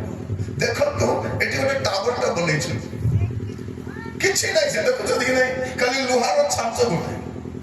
ସେ ଛାଞ୍ଚ ଲଗାଇଦେଲେ ଆପଣ ଆମେରିକା ବି କଥା ହେଇପାରିବେ, ଦିଲ୍ଲୀ ବି କଥା ହେଇପାରିବେ, ଏଠି ବସି ଭିଡିଓ ଦେଖିପାରିବେ। ଏବେ IPL ଖେଳ ଚାଲିବ। IPL କୋଉଠି ଖେଳ ହବ? ବ୍ରାହ୍ମଣୀ ଗାଁରେ ନା ଦାରିଙ୍ଗବାଡ଼ିରେ? କୋଉ ଗୋଟେ ସହରରେ ଖେଳ ହେବ। ସେ ଖେଳକୁ ଆମର ଗାଁର ମାଟି ମୁଣ୍ଡା ମାନେ କାମ ଦାମ ନ କରି ଗସ୍ତରେ ବସିକରି ମୋବାଇଲ କାମ କର, ଉପାର୍ଜନ କର, କମାଅ, ପାଠ ପଢ, ଚାକରି କର, ବ୍ୟବସାୟ କର। IPL ଧରି କଣ ବସୁଛ ତୁମେ? IPL ହଉଛି ଧନୀ ମାନଙ୍କର ଖେଳ। IPL ଧନୀ ମାନେ ଧନୀ ହେବେ, ସେମାନେ ପଇସା କମାଇବେ, ଖେଳାଳି ମାନେ ପଇସା କମାଇବେ, ସ୍ପନ୍ସର ମାନେ ପଇସା କମାଇବେ, ଏଡଭର୍ଟାଇଜମେଣ୍ଟ ଦେବା ଲୋକ ପଇସା କମାଇବେ, ସେ ନାଚୁଆ ସ୍ତ୍ରୀ ଲୋକମାନେ ସେମାନେ କମାଇବେ, ମଦ ବିକା ଲୋକ କମାଇବେ। ତୁମେ କଣ କମାଇବ? ବାପା ମା ଯାଇ ଜଙ୍ଗଲରେ କାମ କରୁଛନ୍ତି, ପାହାଡରେ ଖଟୁଛନ୍ତି, କୋଦା ଖଳି ଆଣୁଛନ୍ତି, ଦିନ ରାତି ପରିଶ୍ରମ କରୁଛନ୍ତି। ଆମର ଭେଣ୍ଡିଆ ମାଟି ମୁଣ୍ଡା ମାନେ ଫାଟଲା ଜିନ୍ ପ୍ୟାଣ୍ଟ ପିନ୍ଧିକରି, ଚୁଟି ତାଙ୍କର ଦେଖ କାନରେ ଗୋଟେ ପିନ୍ଧି ଦେଇଛନ୍ତି। ତୁମେ ମା ହେଇଛ କହିଲେ ହବ ନା ନାଇଁ? ପିଲାକୁ କହିବ କି ନାଇଁ, ରେ ବାବୁ ତୁଇ ବାସନ୍ତୀ ନାଇଁ, ବାବୁ ତୁଇ ବସନ୍ତ। କାନରେ ପିନ୍ଧବାର ନାହିଁ, ଝିଅ ମାନେ ପିନ୍ଧବେ, ପୁଅ ମାନେ ପିନ୍ଧବେ ନାହିଁ, ଚୁଟି ଏମିତି ରଖବାର ନାହିଁ। ଚୁଟି বেশি রখলে ফুল আনি পিঁধাই দিও বাবু, এটা না পিঁধে। দুঃখ লাগুছি, বাপা মা খটুଛନ୍ତି, ଏ ନିର୍ଲଜ୍ଜା ମାନେ ବସିକରି IPL ଦେଖି ଦଉଛନ୍ତି। ଦେଶରେ ଚାକରି ନାହିଁ, ବ୍ୟବସାୟ ନାହିଁ, ଶିକ୍ଷାର ମାନ ହ୍ରାସ ହେଲାନି, ପିଲାମାନେ ପାଠ ପଢିଲେ ବି ଜୀବିକା ନାହିଁ, ଚାକରି ନାହିଁ, ଲଗାଇଛନ୍ତି IPL। ମୁଁ ବୁଝିପାରୁ ନାହିଁ।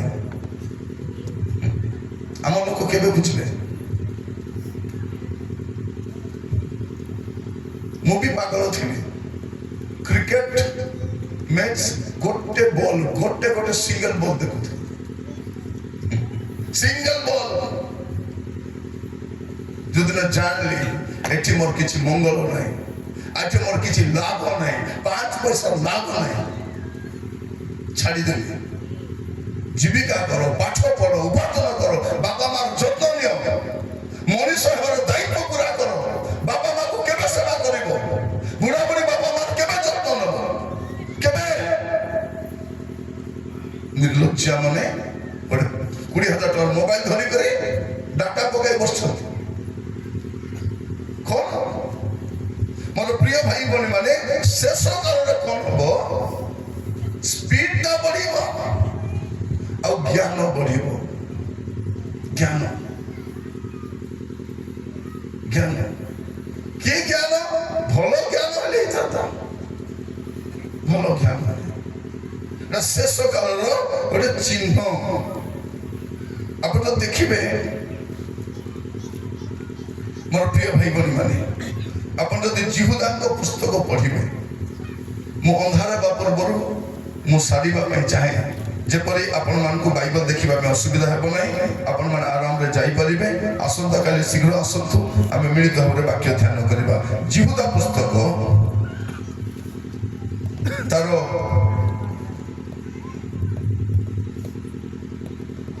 18 ପଦ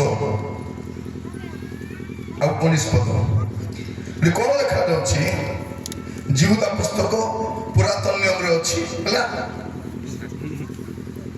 ତାର 18 ପଦ 19 ପଦ ସେମାନେ କିପରି ତୁମ୍ଭମାନଙ୍କୁ କହିଥିଲେ ଶେଷ କାଳରେ ଆପଣ ଆପଣାକୁ ଅଭିଳାଷ ଅନୁସାରେ ଚାଳିତ ପରିହାସ ଶେଷ କାଳରେ ଆପଣ ଆପଣାକୁ ଅଭିଳାଷରେ ଚାଳିତ ପରିହାସ ମାନଙ୍କୁ ଉପସ୍ଥିତ ହେବେ ତାପରେ ସେମାନେ ଦଳଭେଦ ସୃଷ୍ଟି କରନ୍ତି କଣ କରିବେ ଶେଷ କାଳରେ ଦଳଭେଦ ସୃଷ୍ଟି କରନ୍ତି ସେମାନେ ସାଂସାରିକ ମନା ଈଶ୍ୱରଙ୍କ ଆତ୍ମବିହୀନ ଶେଷ କାଳ ଚିହ୍ନ କଣ ଲୋକମାନେ ପରିହାସ କରିବା କାରଣ କରିବେ କଣ କରିବେ ପରିହାସ ଲୋକ ଶେଷ କାଳରେ କୁଅଭିଳାଷ ଚାଳିତ ହେବେ ପ୍ରଭୁ ଦଣ୍ଡ ଦେବେ ବୋଲେ ହସି ଦେବେ ପ୍ରଭୁ ଆସୁଛନ୍ତି ବୋଲେ ହସି ଦେବେ ପରିହାସ କରିବେ ପରିହାସ এটা পিতর ବି ଲେଖୁଥିଲେ ଖୋଲା ଥାଉ ଦେଖିବେ ଦ୍ୱିତୀୟ ପିତର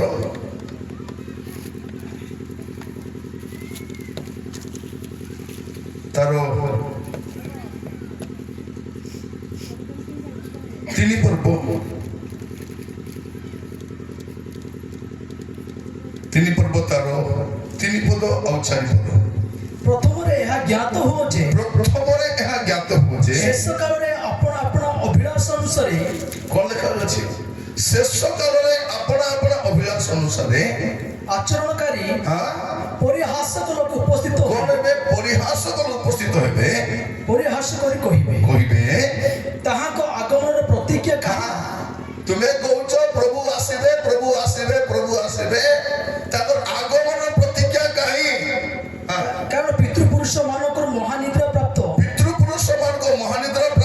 ହେବା ସମୟ ଠାରୁ ଏପର୍ଯ୍ୟନ୍ତ ସମସ୍ତ ବିଷୟ ସୃଷ୍ଟିର ଆରମ୍ଭରେ ଯେପରି ଥିଲା ସେହିପରି ରହିଅଛି ତୁମେ କହୁଛ ପ୍ରଭୁ ଆସିବେ ପୃଥିବୀ ବିନଷ୍ଟ ହେବ ଏତେ ଷ୍ଟୋରି କହୁଛ ଯେ ଏମିତି ତ ଅଛି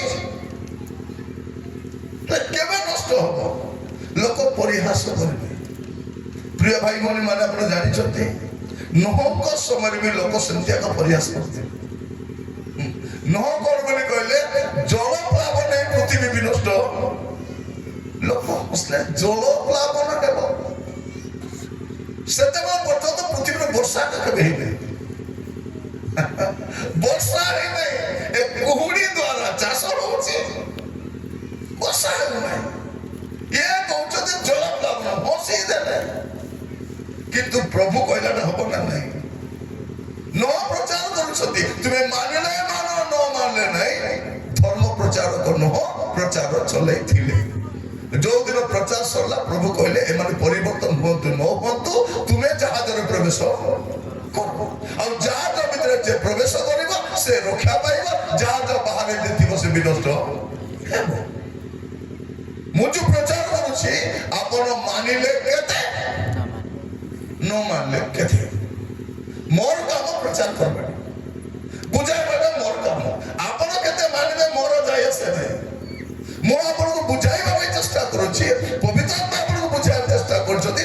ବୁଝିଲେ ତ ଭଲ, ନ ବୁଝିଲେ କଣ କିଛି ଫରକ ପଡିବାର ନାହିଁ। ପରିହାସ ଲୋକ ଉପସ୍ଥିତ ହେବେ ତ ପ୍ରଥମ କଥା ପରିହାସ କରିବେ। ତାପରେ କଣ ଲେଖାଯାଉଛି ଜିହୁଦା ପୁସ୍ତକରେ 19 ପଦରେ ସେମାନେ ଦଳ ଭେଦ ସୃଷ୍ଟି କରନ୍ତି। ଦଳ ଆଜିକାଲି ମୁଁ ଦେଖୁଛି ଗୋଟେ ଗୋଟେ ଗାଁରେ କେତେଟା ଲେଖା ଦଳ। ଏବେ ଗୋଟେ ଗାଁରେ ଯାଇଥିଲି 60ଟା ଗାଁ 3ଟା ଚର୍ଚ୍ଚ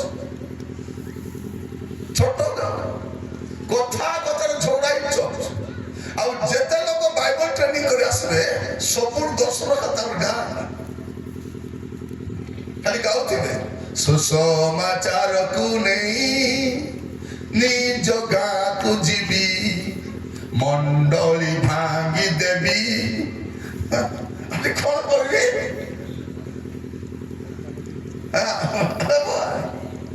ଆହୁରି କୁଆଡେ ନାହିଁ, କୁଆଡେ ଯିବ ନାହିଁ। ପ୍ରଭୁ ମତେ ଦର୍ଶନ ଦେଇଛନ୍ତି ଦାସିଂବାଡ଼ି ଯା। 20ଟା ମୁଁ ଖାଲି ଦାସିଂବାଡ଼ି ଆକା ଟିକେ ଦାରିଂବାଡ଼ି ହେଲେ ଦେଇଥାନ୍ତେ, ସିମନବାଡ଼ି ହେଲେ ଦେଇଥାନ୍ତେ। କଣ ଶେଷ କାଳରେ ଦଳ ଭେଦ ସୃଷ୍ଟି କରନ୍ତି। ତାପରେ ସେମାନେ ସାଂସାରିକ ମନା, କି ମନା? ଆତ୍ମିକ ମନା ନାହିଁ।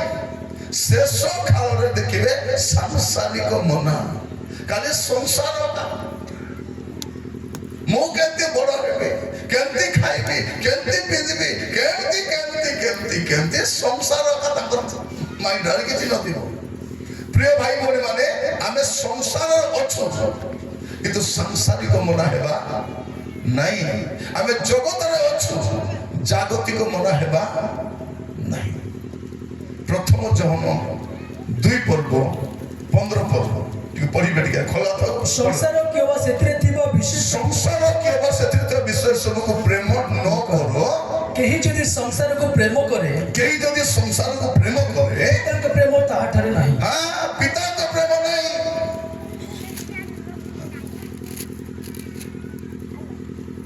ପିତାଙ୍କ ପ୍ରେମ ନାହିଁ। ପିତାଙ୍କ ପ୍ରେମ ନାହିଁ। ଯଦି ଜଣେ ସଂସାରକୁ ପ୍ରେମ କରୁଛି ଜାଣିବ ପିତାଙ୍କ ପ୍ରେମ ନାହିଁ। ସାଂସାରିକ ମନା ଲୋକ ଆସିବେ, ପ୍ରଭୁଙ୍କୁ ପ୍ରେମ କଲା ଭଳିଆ ଦେଖା ହେଉଥିବେ। এইটা ତାଙ୍କର ଜୀବିକା ଥିବ, ଜୀବନ ନଥିବ। ପ୍ରଚାରକ ମାନଙ୍କର ସେବା କାର୍ଯ୍ୟ এটা ଜୀବିକା ନା ଜୀବନ। ଯଦି এটা ଜୀବିକା ଏ ସାଂସାରିକ ମନ, ଯଦି এটা ଜୀବନ ସେ ଆତ୍ମିକ ମନ। ବାସ୍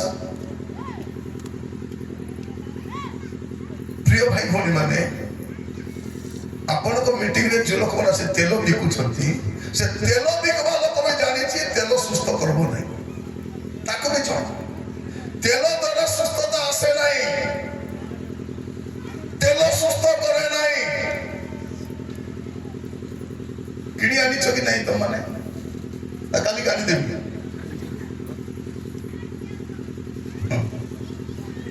ମୁଁ କହିବାଟା ଟିକେ ଡାଉଟ୍ ଲାଗୁଛି, ମତେ ଖୋଲନ୍ତୁ ଆପଣ ମାନେ। ଯାକୁବ କଣ ଲେଖୁଛନ୍ତି ଦେଖନ୍ତୁ। ଯାକୁବ 5 ପର୍ବ ତାର 14-15 ପଦ। ତୁମମାନଙ୍କ ମଧ୍ୟରେ କଣ କେହି ପୀଡ଼ିତ? ସେ ମଣ୍ଡଳୀର ପ୍ରାଚୀନ ମାନଙ୍କୁ ଡକାଅ, ସେମାନେ ପ୍ରଭୁଙ୍କ ନାମରେ ତୈଳ ମଖାଇ ତାହାଙ୍କ ନିମନ୍ତେ ପ୍ରାର୍ଥନା କରନ୍ତୁ। ବିଶ୍ୱାସ ଯୁକ୍ତ ପ୍ରାର୍ଥନା ସେହି ରୋଗୀକୁ ରକ୍ଷା କରିବ, ପୁଣି ପ୍ରଭୁ ତାହାକୁ ଉଠାଇବେ। ଆଉ ଯଦି ସେ ପାପ କରିଥାଏ ତାହେଲେ ତାହାକୁ କ୍ଷମା ଦିଆଯିବ। କଣ ଲେଖାଯାଇଛି? ତୁମମାନଙ୍କ ମଧ୍ୟରେ କଣ କେହି ପୀଡ଼ିତ ସେ ମିଟିଂରେ ଯାଇ ତେଲ କିଣି ଆଣ ବୋଲି ଲେଖା ନାହିଁ। ସେ ମଣ୍ଡଳୀର ପ୍ରାଚୀନ ମାନଙ୍କୁ ଡକାଉ, ସେମାନେ ତୈଳ ମଖାଇ ତା ନିମନ୍ତେ ପ୍ରାର୍ଥନା କରନ୍ତୁ। କାହାକୁ କୁହାଯାଉଛି ଏଟା? ସମସ୍ତଙ୍କୁ କୁହାଯାଉ ନାହିଁ। ଯେଉଁମାନେ ତାଡ଼ନା ପ୍ରାପ୍ତ ହେଇଛନ୍ତି, ଛିନ୍ନ ଭିନ୍ନ ହେଇଯାଇଛନ୍ତି, ଜଣକୁ ପ୍ରହାର କରାଯାଇଛି, ଦେହ ଯାକ ଘା ହେଇଯାଇଛି, ମାଡ଼ ବାଜିଛି, ହାଡ଼ ଭାଙ୍ଗିଛି, ଦେହ ଫୁଲି ଯାଇଛି, ପ୍ରାଚୀନ ମାନେ ଆସିବେ ଆଉ ତୈଳ ମାଲିସ କରିଦେବେ। এটা ଗୋଟେ ବିଦ୍ୟା ଥିଲା ସେମାନେ। ତେଲ ମାଲିସ କରିବାଟା ଆଜିକାଲି କଣ କରୁଛନ୍ତି, ସେ ମାଲିସ କରିବାଟା ଟାଉନ ଗୁଡାକ ଲୋକ ଯାଉଛନ୍ତି ଫିଜିଓଥେରାପି ସେଠୁ ମାଲିସ କରିବେ। କିନ୍ତୁ କଣ ଲେଖାଯାଉଛି, ତୈଳ ମଖାଇ ପ୍ରାର୍ଥନା କରନ୍ତୁ, ତୈଳ ସୁସ୍ଥ କରିବ ନାହିଁ, ବିଶ୍ୱାସ ଯୁକ୍ତ ପ୍ରାର୍ଥନା ସେ ରୋଗୀକୁ ହାଲେଲୁୟା ତୈଳ ସୁସ୍ଥ କରିବ ନାହିଁ। ବାକି ଭାବଟାକୁ ନହେଲେ ତେନ୍ତୁଲା କିଣି ଆଣିଛ କେତିକି କଣ ଲେଖାଯାଇଛି, ବିଶ୍ୱାସ ଯୁକ୍ତ ପ୍ରାର୍ଥନା ସେ ରୋଗୀକୁ ରକ୍ଷା କରିବ, ପୁଣି ପ୍ରଭୁ ତାହାକୁ ଉଠାଇବେ, ତେଲ ଉଠାଇବ ନାହିଁ।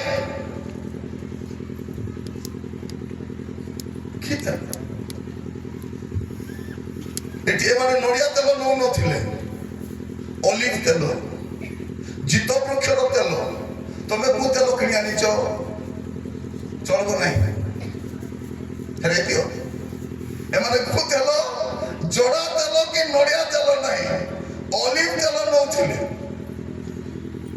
এটা ସେମାନଙ୍କର କଲଚର। ଏଟା ଜିହୁଦୀମାନଙ୍କର କଲଚର କଣ, ଆମେ ଯଦି ଅମୃତାଞ୍ଜନ ଧରି ବୁଲୁଛୁ କି ନାହିଁ, ପେନ୍ ବମ୍ ଧରି ବୁଲୁଛୁ, ସେମାନେ ଅଲିଭ ତେଲ ଧରି ବୁଲିବେ।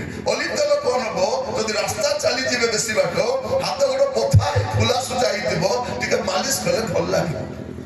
ଘା ହେଇଥିଲେ ଲଗାଇଲେ ଘାଟା ଟିକେ ଶୁଖିବ, ଦାଗ ହେଇଥିଲେ ଦାଗ ଟିକେ ଛାଡ଼ିବ। ସେଇଥିପାଇଁ ଅଲିଭ ତେଲ ବ୍ୟବହାର କରିଥିଲେ ସେମାନେ। ତ ଯାକୋବ ଲେଖୁଛନ୍ତି, ପ୍ରାଚୀନ ମାନେ ଆସନ୍ତୁ, ତୈଳ ମଖାନ୍ତୁ, କିନ୍ତୁ ବିଶ୍ୱାସ ଯୁକ୍ତ ପ୍ରାର୍ଥନା ସେ ରୋଗୀକୁ ସୁସ୍ଥ କରିବ, ତେଲ ସୁସ୍ଥ କରିବ ନାହିଁ। ମୋର ପ୍ରିୟ ଭାଇ ଭଉଣୀ ମାନେ, ଶେଷ କାଳରେ କଣ ଲେଖୁଛନ୍ତି, ଆମେ ସେ ପଦକୁ ଫେରିଯିବା। ଜିହୁଦାଙ୍କ ପଦରେ କଣ କହୁଛନ୍ତି, ଯେ ଲୋକମାନେ କଣ ଦଳଭେଦ ସୃଷ୍ଟି କରିବେ, ସାଂସାରିକ ମନ ଓ ଈଶ୍ୱରଙ୍କ ଆତ୍ମା ବିହୁନ ଲୋକ। ଏମାନେ ଈଶ୍ୱରଙ୍କ ଆତ୍ମା ନଥିବେ। ଏବେ ଜଣେ ଲୋକ ସୁସ୍ଥ ହେବା ପାଇଁ ଗୋଟେ ମିଟିଂରେ ଯାଇଥିଲା, ସେ ପ୍ରଚାରକ ତାକୁ ଠେଲିଦେଲା, ସେ ଷ୍ଟେଜ ରଟ ବାଜିଗଲା ତାର ମୁଣ୍ଡରେ, ଏଠିକିଟା ଫୁଲିଗଲା। ପରେ କେମିତି ଭଲ ହେଲା ତାକୁ ହେଲା। ପ୍ରିୟ ମାନେ,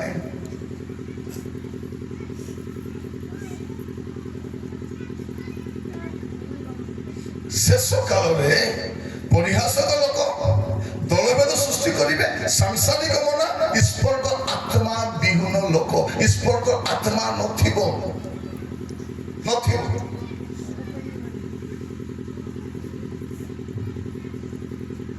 ଯଦି କହିବା କଥା ନାହିଁ, ମୁଁ କହୁଛି, ଯଦି ବେନିହିନର ମିନିଷ୍ଟ୍ରି ବନ୍ଦ ହେଇପାରୁଛି, ବାକି ଲୋକର ମିନିଷ୍ଟ୍ରି କଣ?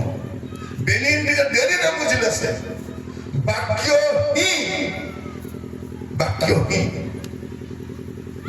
ହିଁ ଦରକାର। ମଣ୍ଡଳୀକୁ ଆହୁରି କିଛି ଦରକାର ନାହିଁ, ବାକ୍ୟ ଦରକାର। ଶେଷ କାଳରେ କଣ ହବ, ଲୋକମାନେ ଦଳଭେଦ, ସାଂସାରିକ ମନ, ଈଶ୍ୱରଙ୍କ ଆତ୍ମା ବିହୁନ ଲୋକ। ଆଉ ଆମେ ପଢୁଥିଲୁ ସେ ପ୍ରଥମ ପିତର 3 ପର୍ବ 3-4ରେ, ପରିହାସକ ଲୋକ, ଅଭିଳାଷ ପ୍ରିୟ ଲୋକ, ଏଟା ଶେଷ କାଳ ଚିହ୍ନ। ଆଉ ଶେଷ କାଳ ଗୋଟେ ଲମ୍ବା ଚିହ୍ନ ମୁଁ ଆପଣ କହିବା ପାଇଁ ଚାହେଁ। ଆପଣ ମସ୍ତ ଖୋଲନ୍ତୁ ଦ୍ୱିତୀୟ ତିମୋଥୀ 3 ପର୍ବ ତାର ପ୍ରଥମ ପଦରୁ 5 ପଦ। ଶେଷ କାଳର ଗୋଟେ ଲମ୍ବା ଲିଷ୍ଟଟା ସେଠି ଅଛି। ଦ୍ୱିତୀୟ ତିମୋଥୀ 3 ପର୍ବ ପ୍ରଥମ ପଦରୁ 5 ପଦ ପର୍ଯ୍ୟନ୍ତ। କିନ୍ତୁ ଏହା ଜାଣିଥାଅ ଯେ ଶେଷ କାଳରେ ଭୀଷଣ ସମୟ ଉପସ୍ଥିତ। କଣ ହବ? ଭୀଷଣ ଭୟଙ୍କର ସମୟ ଉପସ୍ଥିତ ହେବ। କାରଣ ଲୋକମାନେ ଆତ୍ମପ୍ରିୟ। କଣ ଶେଷ କାଳର କଣ ଚିହ୍ନ? ଶେଷ କାଳ ଲୋକମାନେ ଆତ୍ମପ୍ରିୟ ହେବେ। କି ପ୍ରିୟ? ଆତ୍ମପ୍ରିୟ। କାହାକୁ ପ୍ରେମ ନାହିଁ, ନିଜକୁ ଏକା ପ୍ରେମ। ଆତ୍ମପ୍ରିୟ। ଧନଲୋଭୀ। କଣ ଏବେ ଶେଷ ଆଉ ଗୋଟେ ଚିହ୍ନ? ଧନଲୋଭୀ। ଧନଲୋଭୀ ବୋଲେ କିଏ? ଆମେ ତ ଧନଲୋଭୀ। ଆଜି ଦାନ ସଂଗ୍ରହ ହେଲା, କେତେ ହେଲା ଜଣା ନାହିଁ। କାଲି ବି 10 ଟଙ୍କା କାଢିଥିବି, ବାବୁବାଣୀ କହିଲା ବେଳେ କହିଦେଇଥିବି। କଣ ପ୍ରିୟ ମାନେ, ଆଇସ୍କ୍ରିମ କିଣି ଖାଇବ 15 ଟଙ୍କା, ଚାନ୍ଦା ପକାଇବ 10 ଟଙ୍କା। ଲଡୁ କେତେ ଚାନ୍ଦା ପକାଇବେ ନା, ଗଲା ଲଡୁ କିଣିବେ, ପିଠା କିଣିବେ ନେବେ।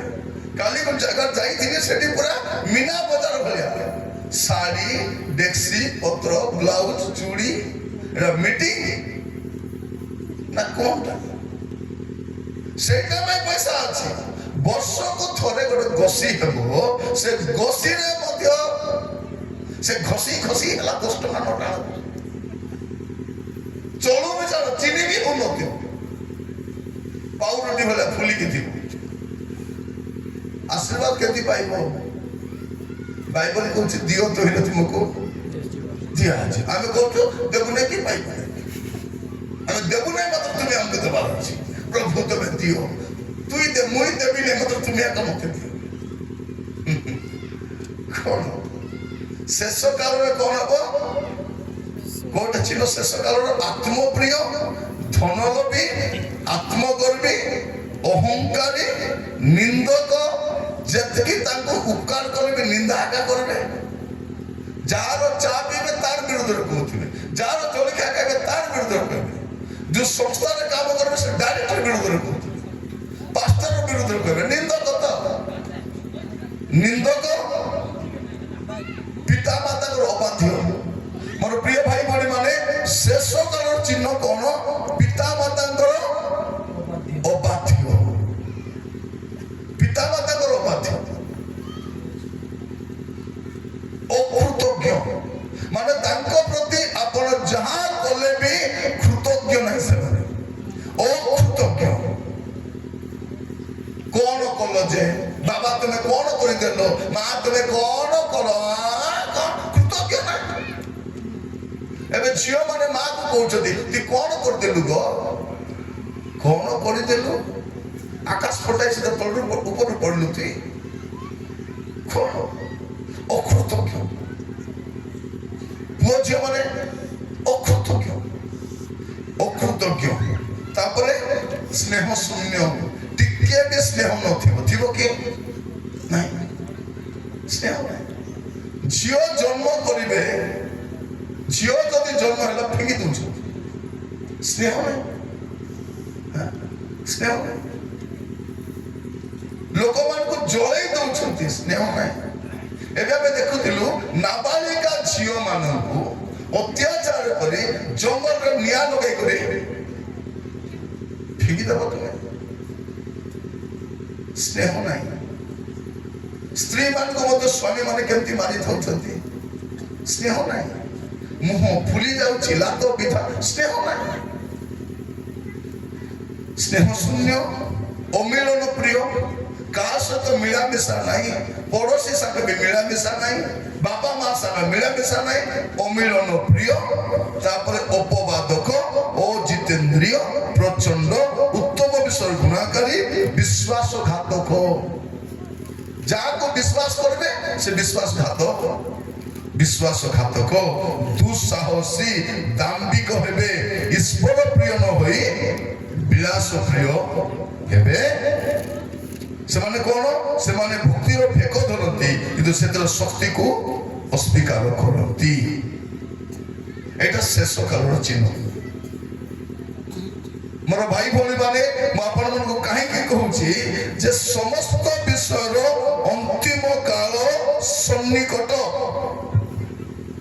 ସମସ୍ତ ବିଷୟ ଟିକେ ଦେଖିବା ଦାନିଏଲ ପୁସ୍ତକ ଖୋଲନ୍ତୁ 2 ପର୍ବ ଯୋଉ ବାଇବଲ ଅଛି ଦୟାକରି ଖୋଲିବେ ଚିହ୍ନ ବି କରିଥାନ୍ତୁ ଦାନିଏଲ 2 ପର୍ବ 41 ପଦ ଆହୁରି ଆପଣ ଯେପରି ଦେଖିଲେ ଯେ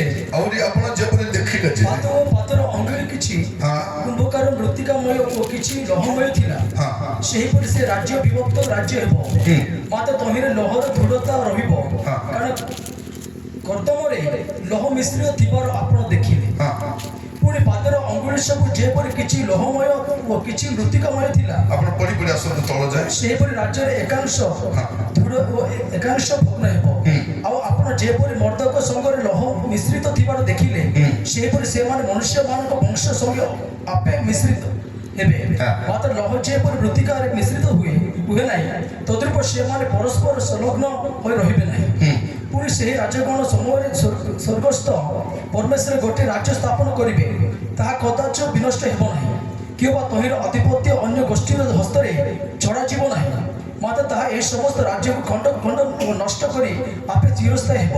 এটা ମୁଁ କହୁଥିଲି ଆପଣଙ୍କୁ ପଢି ଶୁଣେଇଲି ଯେ ଶେଷ କାଳ ସରକାର କେମିତି ଥିବ ଯଦି ଲୁହା ଆଉ ମାଟି ମିଶିକିରି ରହିବ ନାହିଁ, ଠିକ ଏମାନେ ବି ମିଶିକିରି ଗୋଟେ ଦଳରେ ରହିବେ ନାହିଁ। ଗୋଟେ ଦଳରେ ଥିବେ କିନ୍ତୁ ଗୋଟେ ଦଳ ହିଁ ଥିବେ।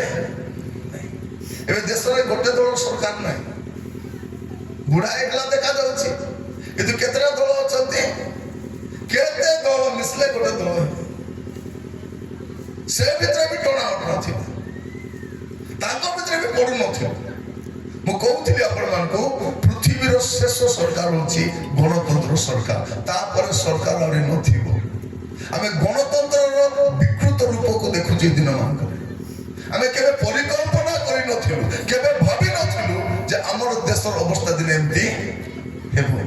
ସମ୍ବିଧାନକୁ ନ ମାନିବା ଲୋକ ଆମ ଦେଶରେ ଥିବେ ବୋଲିବାଟା ଆମେ ଜାଣିନଥିଲୁ ଭାଇ ଭଉଣୀମାନେ। ମୋ ପାଖରେ ସବୁବେଳେ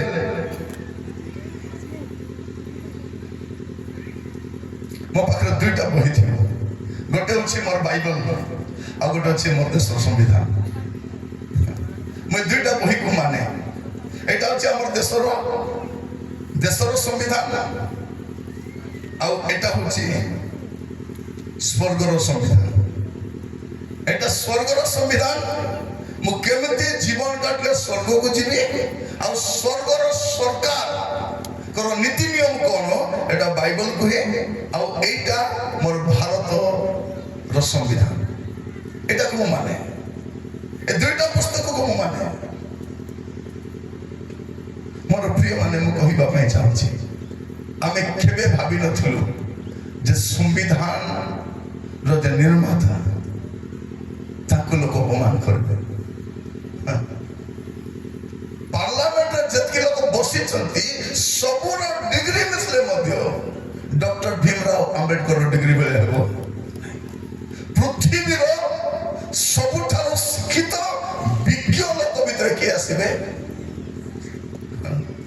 ଆମର ସମ୍ବିଧାନର ପ୍ରଣେତା, ତାଙ୍କୁ ମାନୁନାହାନ୍ତି। ଆମକୁ ଯେ ସ୍ୱାଧୀନ ଦେଶ ଆଣିକି ଦେଲେ ସେମାନଙ୍କୁ ମାନୁନାହାନ୍ତି। ମହାତ୍ମା ଗାନ୍ଧୀକୁ ମାନୁନାହାନ୍ତି ଏମାନେ। ଖାଲି ତାଙ୍କର ଚଷମା ଆଣି ବାଡ଼ି ଧରି ଦେଇଛନ୍ତି। ସେ ଚଷମା ହେଲା କେମିତି ସ୍ୱଚ୍ଛ ଭାରତ ଲେଖିଛନ୍ତି। ଯୁଆଡେ ସ୍ୱଚ୍ଛ ଅଛି ସିଆଡେ ଭାରତ ନାହିଁ, ଯୁଆଡେ ଭାରତ ଅଛି ସିଆଡେ ସ୍ୱଚ୍ଛ ନାହିଁ। ଏବେ ଜଣା ପଡୁଛି ସ୍ୱଚ୍ଛ ଭାରତ ମାନେ କଣ? ଭାରତକୁ ପୁରା ସଫା କରିଦେବି, କିଛି ଛାଡ଼ିବି ନାହିଁ ବୋଲି। ସ୍ୱଚ୍ଛ ଭାରତ ମାନେ କଣ ଏବେ ବୁଝି ହଉଛି? ସବୁ ବିକି ଖାଇକି କିଛି ଛାଡ଼ିବି ନାହିଁ, ସ୍ୱଚ୍ଛ ଭାରତ। ପ୍ରିୟ ମାନେ, ଆଶ୍ଚର୍ଯ୍ୟ ଲାଗୁଛି ଦେଶ କେମିତି ଚାଲିବ। କାହିଁକି କଣ ଲେଖାଯାଉଛି?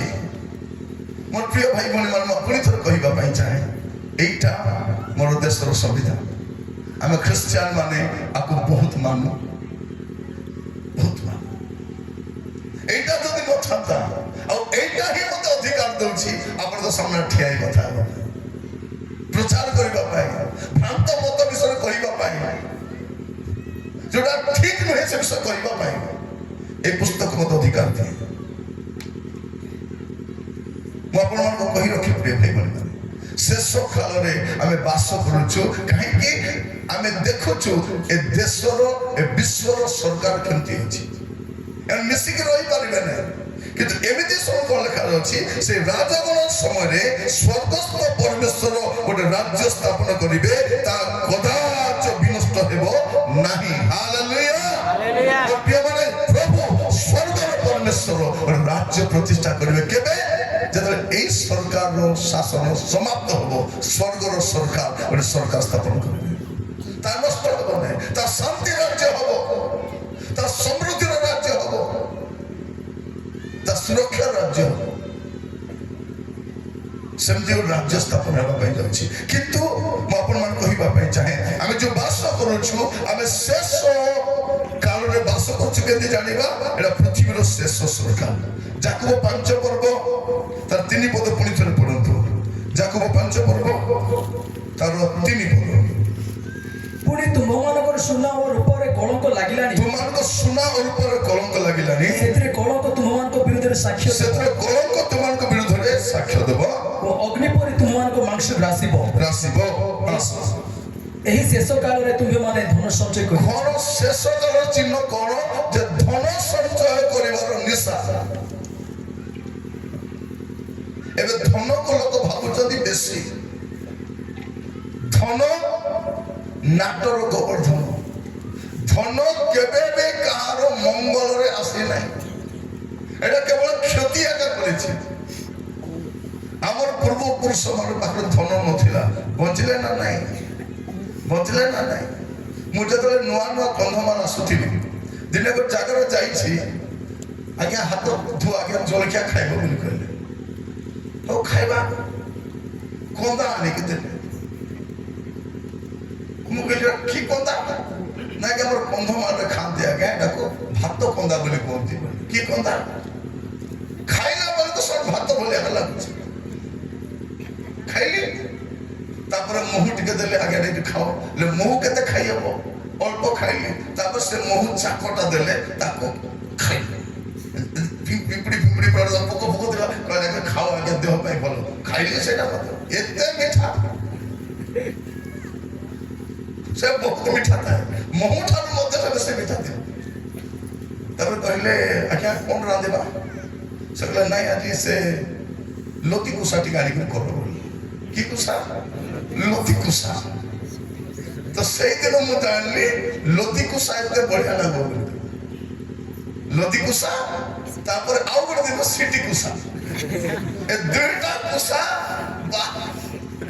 ତାପରେ ଶାଗ ମଧ୍ୟ ଆମେ ଗୋଟେ ଦୁନିଆରେ ନାହିଁ। ପ୍ରିୟମାନେ, ଆମେ ସେଟା ଖାଇ ବଞ୍ଚୁଆ ଲୋକ, ଆମକୁ କଣ ଭୋକ ଡରେଇବ? କଣ କହୁଛନ୍ତି ଏମାନେ? ନାଇଁ, ଆଦିବାସୀ ମାନଙ୍କୁ ପଇସା ଦେଇ ଖ୍ରୀଷ୍ଟିଆନ କରିଛନ୍ତି। ପଇସା ଦେଇଥିଲେ ତୁମକୁ 40,000। ପ୍ରିୟମାନେ, 40,000 ଯଦି ଦେଇଥାନ୍ତୁ, ଅଧା ଦେଶ ଖ୍ରୀଷ୍ଟିଆନ ହେଇଥାନ୍ତା। ହେଇଥାନ୍ତା କି ନାଇଁ? ଭଉଣୀ ମାନେ 5,000 ଟଙ୍କା ପାଇଁ ଦିନ ରାତି ଦୌଡ଼ି ବୁଲୁଛନ୍ତି। କି ଗୋଟେ ଯୋଜନାରେ ବୁଲୁଛନ୍ତି କି ନାଇଁ?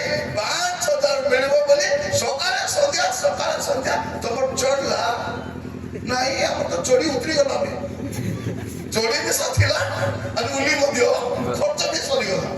5,000 ଟଙ୍କା ପାଇଁ ଭାଇ ହେଇ ବୁଲୁଛନ୍ତି। ଆମେ 40,000 ନେବେ ନା? କିଏ ଦେଉଛି? କଥା କହିଲେ ନା ଖ୍ରୀଷ୍ଟିଆନ ମାନେ ପଇସା ଦଉଛନ୍ତି। ଏବେ ନୂଆ ଷ୍ଟୋରୀ କହୁଛନ୍ତି ନା ଖ୍ରୀଷ୍ଟିଆନ ମାନେ ସାମ୍ବାଦିକ ମାନଙ୍କୁ ପଇସା ଦେଇଛନ୍ତି। କାହାକୁ ପଇସା? ପୋଲିସକୁ ପଇସା, ସାମ୍ବାଦିକ ପଇସା। ଏତେ ପଇସା ଅଛି, ଛାପୁଛୁ ଆମେ। ପଇସା ତ ତମର ପାଖ ଅଛି ପରା, ଦଉନ ତମେ? ଚାଉଳ ଦେଇ ଖ୍ରୀଷ୍ଟିଆନ, ଆମେ ଚାଉଳ ଖାଇ ଖ୍ରୀଷ୍ଟିଆନ ହେଇଛୁ। ଯଦି ଚାଉଳ ଖାଇ ଖ୍ରୀଷ୍ଟିଆନ ହେଇଥାନ୍ତୁ, କନ୍ଧମାଳରେ ତାଡ଼ନା ସମୟରେ ଯୀଶୁକୁ ଛାଡି ପଳାଇଥାନ୍ତୁ।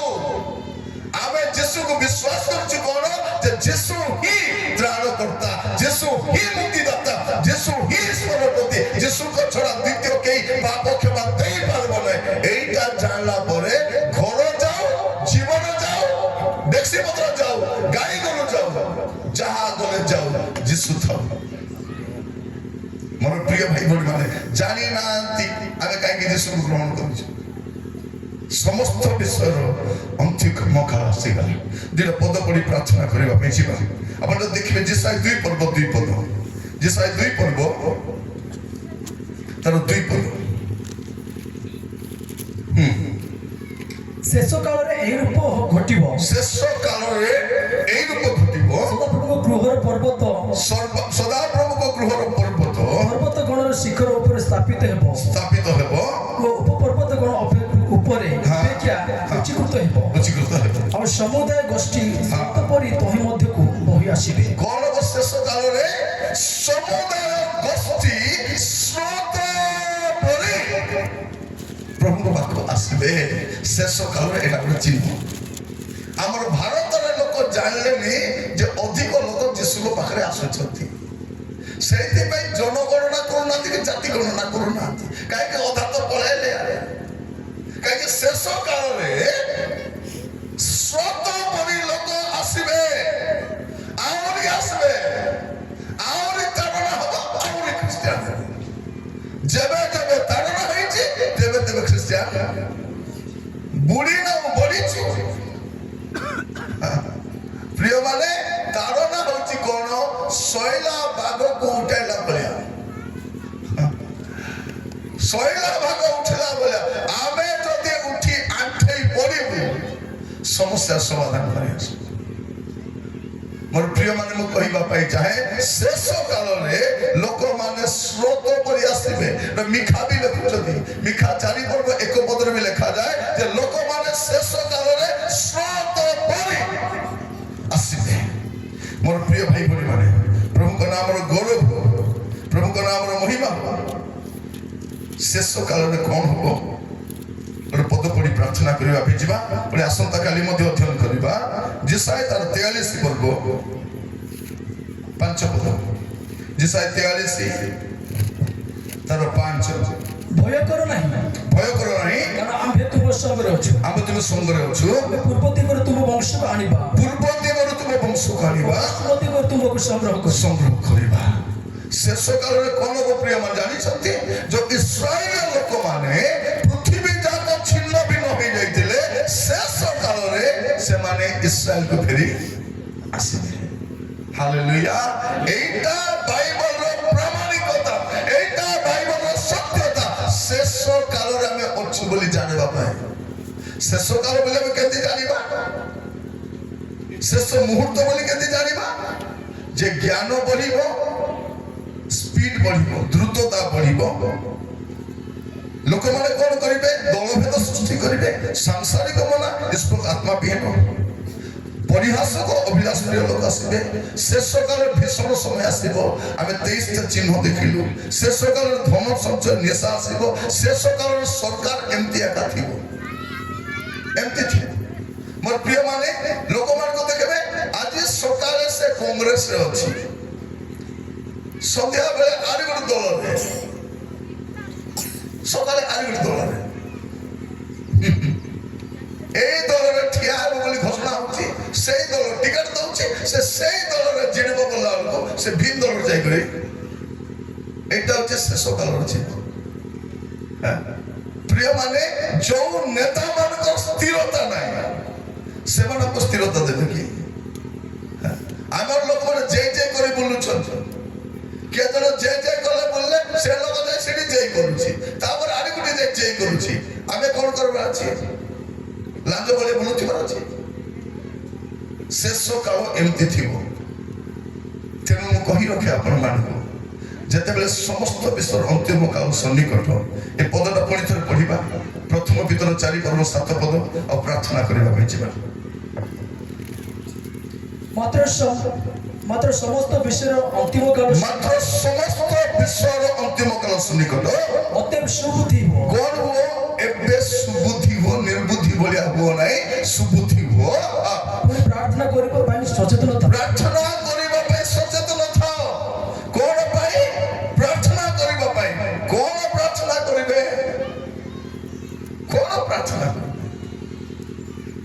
प्रभु गाड़ी दियो सुस्थता दियो प्रभु टंका दियो चाकरी दियो व्यवसाय दियो सेटा प्रार्थना करिवे कि कोन प्रार्थना करिवे लोक लिखुछंती 21 पर्व तार 36 पद पढिबे लोक 21 तार 36 कोन प्रार्थना किंतु करिवे तुमे माने जे पर ए समस्त आगामी घटना रक्षा पाइबा को ए आगामी घटना रक्षा पाइबा को ओ मनुष्य पुत्र को छामरे उभाय ओ मनुष्य पुत्र को सम्मुखरे उभाय बाबा समर्थ हो सर्वदा प्रार्थना करी जागिबो एथिपाई प्रार्थना करो कोन पाई प्रार्थना करो मेष शाबक सम्मुख रे उभा हेबा पाई जे तुमे समर्थ होई परिबो सेठी में प्रार्थना करो आरी अन्य प्रार्थना नाही मोर मां माने प्रभु यीशु आसिले जीवा पाई रेडी रे थाओ तुरी बाजिले मेघ माला को जीवा पाई ताको सम्मुख रे ठिया हेबा पाई जे पर हम समर्थ एथिपाई प्रार्थना करिबा अछि चक्षु बंद करिबा प्रार्थना करिबा ପାଇଁ ଯିବା ସମସ୍ତେ अपना अपना चक्षु बंद करिबा मोर प्रिय भाई भनी माने समस्त विश्वर अंतिम काल सन्निकट ଏହା ଜାଣି ସୁବୁଦ୍ଧି हो और प्रार्थना करिबा ପାଇଁ सचेतन रहो कौन प्रार्थना मेष शावक सम्मुख उभायवाकू जेपरि समर्थ हो पारिबो एथिपाई प्रार्थना चक्षु बंद करवा प्रार्थना करवा अल्प समय अपना अपना जीवन को समर्पण करवा कहवा प्रभु को प्रभु समस्त विषय अंतिम काल सन्निकट एबे प्रार्थना करवा समय जीवन जदि ठीक नहीं चरित्र जदि ठीक नहीं जदि पाप अच्छी मनता अच्छी अशुचि जीवन काटुंट पापरू फेरिबार समय अबाटू फेरिबार समय मनतारू फेरिबार समय गुप्त पापरू फेरिबार समय आमको यीशु को सामने ठिया हबार अछि निर्दोष भाव ठिया हबार अछि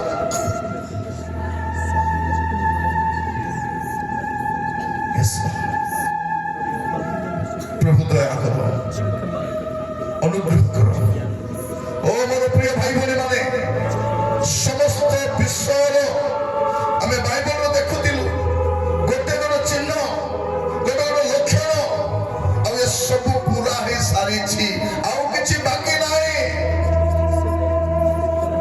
मोर पुओ पाठ पढ़ो झी पाठ पढ़ो चाकरी कर व्यवसाय कर द्वितीय विषय प्रथम विषय प्रभु जी स्वास्थ्य जदि जापर आपणकर पुओ झी मानू टिके कथा नहले न देखले रही पारुना बिना स्वर्ग में केमती रही पारे मोर भाई माने भौणी माने एठू गला परे आमे अनंत काल रहिबु स्वर्ग हो बा नरक हो आज टिके चिंता करे देखबा जदि मोर जीवन पाप अछि मोर जीवन मन्दता अछि मोर जीवन अशुद्धता अछि मुख्यमंत्री प्रभु को राज्य को जाई पारिबे समस्त विश्वर अंतिम काल सन्निकट यहाँ जाने सुबुद्धि हो और प्रार्थना करने पाए सचेतन था प्रार्थना करने पाए सचेतन था मोर झील माने आमे जेमिति अवस्था रे अछु एई अवस्था रे प्रभु को राज्य को जाई परिबा कि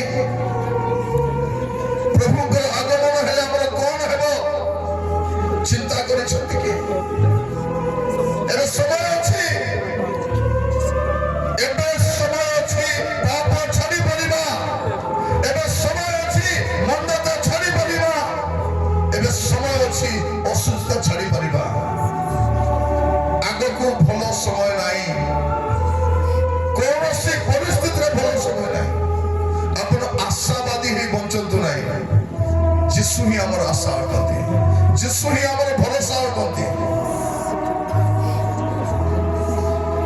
प्रभु दया करो बापा दया करो प्रभु अनुग्रह करो प्रभु करुणामय परमेश्वर अपन दया कर साहाय्य करंतु हे प्रभु अपन को नाम रो महिमा हो अपन को नाम रो गौरव प्रभु दया कर साहाय्य करो प्रभु आज वाक्य सुनिबा समय हमें प्रत्येक जे परे प्रभु अपना अपना जीवन को सजाड़ी पारिबु पापनु फेरी पारिबु मंदतनु फेरी पारिबु अबाटनु फेरी पारिबु अमन को दया करो